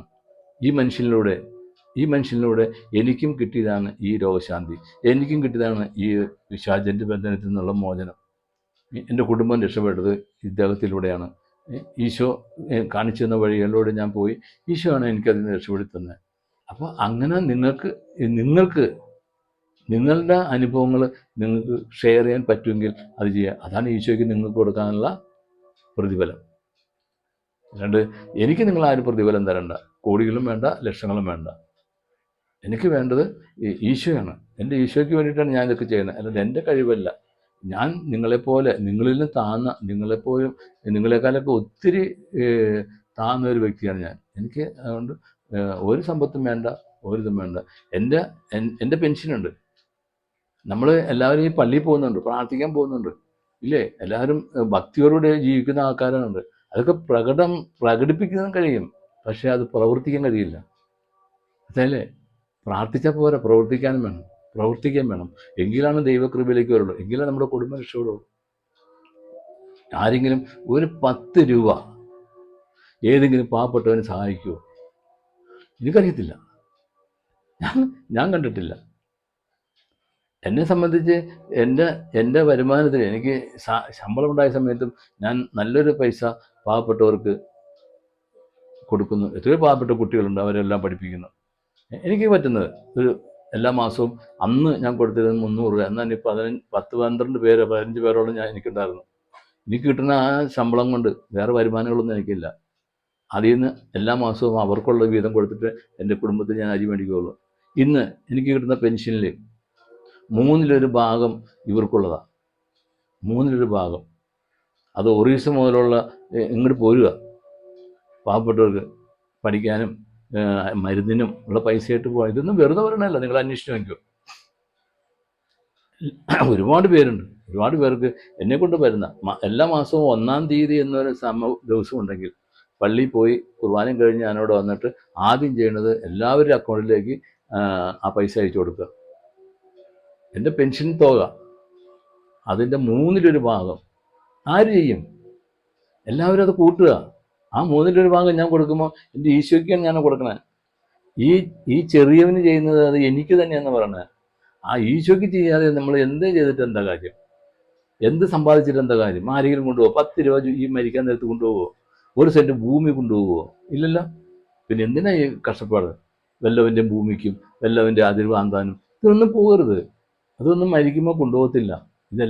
ഇതെല്ലാം ഭൂമി തന്നെ ഇട്ടിട്ട് പോകണം. അതുകൊണ്ട് നിങ്ങൾക്ക് പറ്റുമെങ്കിൽ ഈ നിങ്ങളുടെ വരുമാനത്തിൽ നിങ്ങൾക്ക് കിട്ടുന്ന വരുമാനം ഞാൻ ധ്യാനിപ്പിക്കുകയും ഞാൻ പറയും, നിങ്ങൾക്ക് ഒരു ദിവസം 100 രൂപ ചിലവാണെങ്കിൽ അതിൽ നിന്ന് 25 രൂപ മാറ്റുക, 75 രൂപ ചിലവാക്കുക. ആ 25 രൂപ പാവപ്പെട്ടവന് കൊടുക്കുക. ഒരു നേരത്തെ ഭക്ഷണം, ഒരു നേരത്തെ മരുന്ന്, ഇതാണ് ക്രിസ്തുവിന് വേണ്ടി ചെയ്യേണ്ടത്. അല്ലാതെ എല്ലാ ദിവസവും പള്ളിയിൽ പോയി കൈയും പിരിച്ചു പിടിച്ച് പ്രാർത്ഥിച്ചുകൊണ്ട് കാര്യമില്ല. അതൊന്നും കേൾക്കല്ല. അതൊക്കെ വെള്ളത്തിൽ വരച്ച വരകളാണ്. അതിൽ പ്രാർത്ഥന ദൈവം കേൾക്കാത്തേ. ദൈവം എന്താ പ്രാർത്ഥന കേൾക്കാത്ത? പ്രവൃത്തിയില്ലാത്ത വിശ്വാസം അതിൽ തന്നെ നിർജീവമാണെന്നാണ് ബൈബിൾ പറയുന്നത്. മനസ്സിലല്ലേ? ഒരു പ്രവൃത്തി നിങ്ങളുടെ വീതത്തിൽ, നിങ്ങൾക്കുള്ള വരുമാനത്തിൽ ഒരു ചെറിയ വീതം, എത്രയോ പേര് എനിക്കറിയാം ഒരു പൈസ പോലും കൊടുക്കാത്ത എത്രയോ മനുഷ്യരാണ്. എത്രയോ മനുഷ്യരെ വേദനിക്കുന്നത്. ഒരു മാസം ഒരു 100 രൂപ വെച്ച് കിട്ടിയാൽ പോലും അവർക്ക് വലിയ ആശ്വാസമാണ്. അതെങ്ങനെ ചെയ്യാത്തവൻ ക്രിസ്ത്യാനി എന്ന് പറയാൻ യോഗ്യനല്ല. അതുകൊണ്ട് എന്നെ കേൾക്കുന്ന നിങ്ങൾ പറ്റുമെങ്കിൽ നിങ്ങൾക്ക് ചെയ്യാവുന്ന, അത് കർത്താവിന് വേണ്ടി, ഈ ചെറിയവന് ചെയ്യുമ്പോൾ അത് എനിക്ക് തന്നെയാണ് ചെയ്യുന്നതെന്ന് അത് ഈശോ നമ്മളെ പഠിപ്പിച്ചിട്ടുണ്ട്. അത് ചെയ്തില്ലെങ്കിൽ പിന്നെ നമുക്കെന്ത് വിശ്വാസം, നമുക്കെന്ത് പ്രാർത്ഥന, നമുക്കെന്ത് കുർബാന? അതുകൊണ്ടാണ് കുർബാന, വിശുദ്ധ കുർബാനയ്ക്ക് പോയിട്ടൊന്നും ഒരു ഫലവും കിട്ടാത്തത്. എന്നിട്ട് കണ്ണി കണ്ടവൻ്റെ ഒക്കെ പുറകെ ഓടുക, പത്രത്തിൽ കിടക്കാനും പത്രം അരച്ച് കുടിക്കാനും ഒക്കെ ഓടുക. എന്താ കാര്യം? ഒരു കാര്യമില്ല. കർത്താവിൽ വിശ്വസിക്കുക, നീയും നിൻ്റെ കുടുംബവും രക്ഷ പ്രാപിക്കും. മനസ്സിലല്ലേ? ആ വചനമാണ് ഏറ്റവും പ്രധാനം. അതിനെ പാലിക്കാതെയാണ് നീ ഓടുന്നത്. അതുകൊണ്ട് എല്ലാവരോടും സ്നേഹത്തോടെ സന്തോഷത്തോടെ എൻ്റെ വീഡിയോയിൽ ഞാൻ നിങ്ങൾക്ക് നന്ദി പറയുകയാണ്. നിങ്ങളത് കാണുന്നവർ അത് നല്ല മനസ്സോടെ മറ്റുള്ളവർക്ക് ഷെയർ ചെയ്യുക. ഇതിനകത്ത് വിമർശനം ആവശ്യമില്ല. മനസ്സിലല്ലേ? എനിക്ക് പേരെടുക്കാനോ പെരുമെടുക്കാനോ 10-20 വർഷം മുമ്പേ എനിക്കിതാകാമായിരുന്നു. എനിക്കതിൻ്റെ ആവശ്യമില്ല. അതുകൊണ്ട് ഒരാളെങ്കിലും രക്ഷപ്പെടാൻ നിങ്ങൾ സാധിച്ചെങ്കിൽ അത് ഉപകാരപ്പെടുത്തുക. തങ്ങളുടെ കുടുംബത്തിന് വേണ്ടി പ്രാർത്ഥിക്കാറുണ്ടോ? എൻ്റെ കുടുംബത്തിന് വേണ്ടി ഞാൻ പ്രാർത്ഥിക്കാറുണ്ടോ എന്ന് ചോദിച്ചു കഴിഞ്ഞാൽ, എൻ്റെ ഭാര്യയ്ക്കും മക്കളും അല്ലേ, അവർക്ക് വേണ്ടി എനിക്ക് പ്രാർത്ഥിക്കാൻ പാടില്ല. എനിക്ക് അപ്പോൾ ചോദിക്കും, അതെന്താ ഭാര്യയ്ക്കും മക്കൾക്കും വേണ്ടി പ്രാർത്ഥിക്കുന്ന തെറ്റാണോ? ഈശോ നാമത്തിലല്ലേ പ്രാർത്ഥിക്കുക? ഇല്ല. ഞാൻ അങ്ങനെ ചെയ്തു കഴിഞ്ഞാൽ എനിക്കങ്ങനെ പാടില്ല. എന്നാണ് ഈശോ പറഞ്ഞിരിക്കുന്നത്. ഞാൻ എനിക്കും എൻ്റെ കുടുംബത്തിനും എൻ്റെ മക്കൾക്കും എൻ്റെ സഹോദരങ്ങൾക്കും ഒക്കെ വേണ്ടി പ്രാർത്ഥിക്കാൻ പോയി കഴിഞ്ഞാൽ പിന്നെ എനിക്ക് മറ്റുള്ളവർക്ക് പ്രാർത്ഥിക്കാൻ സമയം കാണത്തില്ല. പിന്നെ അവരുടെ ആവശ്യങ്ങൾക്ക് മാത്രമേ എനിക്ക് പറ്റത്തുള്ളൂ. അതുകൊണ്ട് എൻ്റെ ജീവിതത്തിൽ, ഈ ആത്മീയ ജീവിതത്തിൽ എൻ്റെ മക്കൾക്ക് വേണ്ടിയിട്ട്, എൻ്റെ ഭാര്യയ്ക്ക് വേണ്ടി, എൻ്റെ ഭാര്യയൊക്കെ ചില നേരത്ത് വേദന കൊണ്ട് പൊളയും, പക്ഷേ ആശുപത്രിയിൽ കൊണ്ടുപോവുക. അത് അവർക്ക് വേണ്ടി പ്രാർത്ഥിക്കാൻ നടന്നു കഴിഞ്ഞാൽ എനിക്ക് വേറെ സമയം ഉണ്ടാകത്തില്ല. പിന്നെ അതുകൊണ്ട് ഞാൻ ആർക്കും വേണ്ടി പ്രാർത്ഥിക്കാം. എൻ്റെ കുടുംബത്തിൽ എനിക്ക് വേണ്ടിയിട്ട്. ചില നേരത്ത് ഞാൻ അനുഭവിക്കുന്ന വേദനയൊക്കെ ഭയങ്കരമാണ്. പക്ഷെ ഞാനത് പറയത്തില്ല. ഞാൻ അതിനു വേണ്ടി പ്രാർത്ഥിച്ചിട്ടില്ല, പ്രാർത്ഥിക്കുകയില്ല. എനിക്ക് വേണ്ടിയിട്ട്, എൻ്റെ ഭാര്യയ്ക്ക് വേണ്ടിയിട്ട്, എൻ്റെ മക്കൾക്ക് വേണ്ടിയിട്ട്, എൻ്റെ കൂടപ്പറപ്പുകൾക്ക് വേണ്ടി, സഹോദരൻ, അതൊന്നും ഞാൻ പ്രാർത്ഥിച്ചിട്ടില്ല, ഞാൻ പ്രാർത്ഥിച്ചിട്ടില്ല, ഇങ്ങോട്ട് പ്രാർത്ഥിക്കുകയുമില്ല.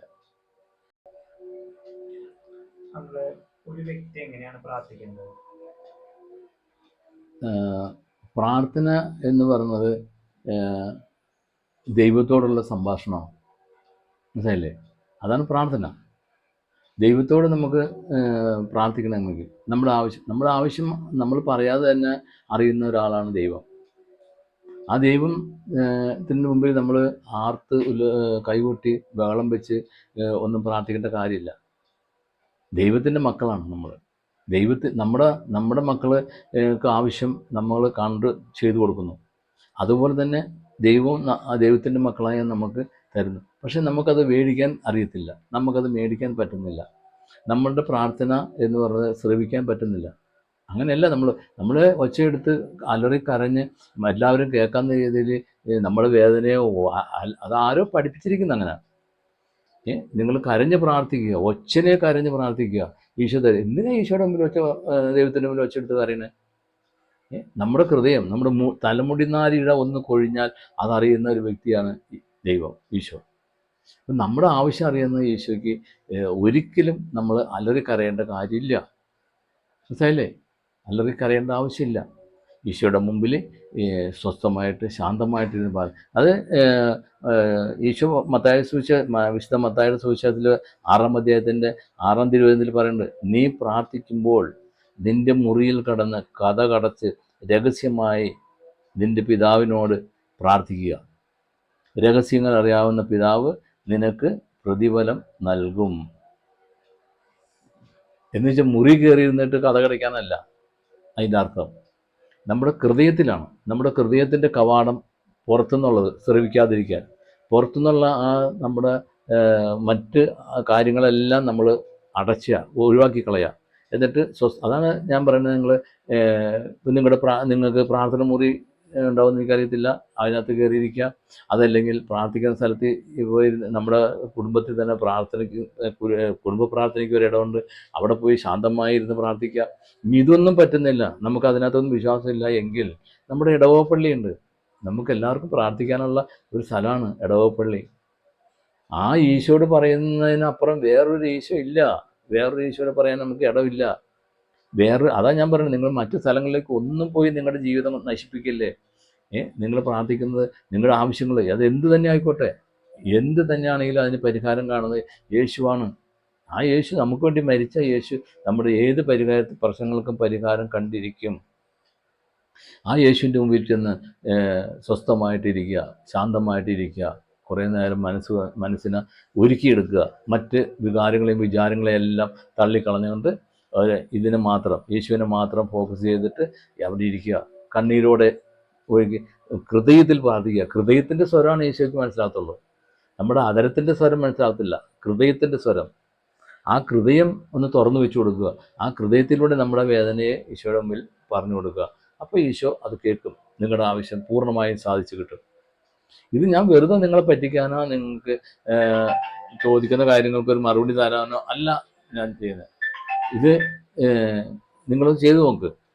അപ്പോൾ നിങ്ങളുടെ പ്രശ്നങ്ങൾക്ക് പരിഹാരമാവും.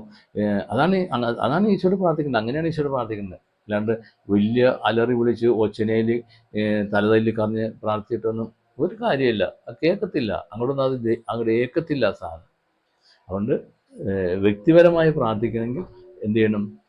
നിൻ്റെ കഥ കടച്ച് സ്വസ്ഥമായിട്ട് മറ്റുള്ള ഇതിനെല്ലാം തള്ളിക്കളഞ്ഞിട്ട് ഈശോയുടെ മുമ്പിൽ ശാന്തമായി സ്വസ്ഥമായി ഇരുന്ന് പ്രാർത്ഥിക്കുക. അതാണ് പ്രാർത്ഥന. ഞാനീ പറഞ്ഞ ഇതുകൂടി ഞാൻ നിർത്തുകയാണ്. ഒരിക്കൽ കൂടി ഞാൻ പറയാണ്, ഞാൻ പറയുന്ന എൻ്റെ ഈ വീഡിയോ കണ്ടിട്ട് നിങ്ങൾക്ക് ഇഷ്ടമായെങ്കിൽ തോന്നിയാൽ, അത് ഇഷ്ടമാണ്, നിങ്ങൾക്ക് ഇഷ്ടമായില്ലെങ്കിലും നിങ്ങൾ ചെയ്യേണ്ട ഒരു കാര്യം, നിങ്ങളിത് മറ്റുള്ളവർക്ക് ഷെയർ ചെയ്യുക. അവർക്കത് ഉപകാരമാവും. നിങ്ങൾക്ക് ഉപകാരപ്പെടുന്നില്ല, വേണ്ട. ഈ പറഞ്ഞത് ഒന്നും ഞങ്ങൾക്ക് വിശ്വസിക്കാൻ സാധിക്കത്തില്ല, വേണ്ട. എനിക്ക് നിർബന്ധമേ ഇല്ല. നിങ്ങൾ വിശ്വസിക്കണമെന്നോ നിങ്ങളത് ഫോളോ ചെയ്യണമെന്നോ എനിക്ക് യാതൊരു നിർബന്ധവുമില്ല. ഏതെങ്കിലും മനുഷ്യർ, ഏതെങ്കിലും രോഗികൾ, ഏതെങ്കിലും പാവപ്പെട്ടവർക്ക് ഇത് ഉപകാരപ്രദമാകും എങ്കിൽ അത് അവർക്ക് ഉപകാരപ്പെടട്ടെ. നിങ്ങൾക്ക് ഉപകാരമായില്ലെങ്കിൽ അവർക്കെങ്കിലും ഉപകാരമാവട്ടെ. എത്രയും മനുഷ്യരാണ് ഈ പല രോഗങ്ങൾ കൊണ്ട് വലയുന്നത്. എത്രയും മനുഷ്യരാണ് ഈ അന്ധകാര ശക്തികളുടെ പിടിയിൽ കിടന്ന് വലയുന്നത്. അപ്പോൾ അതിനെല്ലാം അവർക്കൊരാശ്വാസം കിട്ടുമെങ്കിൽ നിങ്ങൾക്ക് ചെയ്യാവുന്ന ഒരു നല്ല കാര്യം അതായി മാറട്ടെ. അതുകൊണ്ട് ഈശോ മിശിഹായ്ക്കും സ്തുതിയായിരിക്കട്ടെ.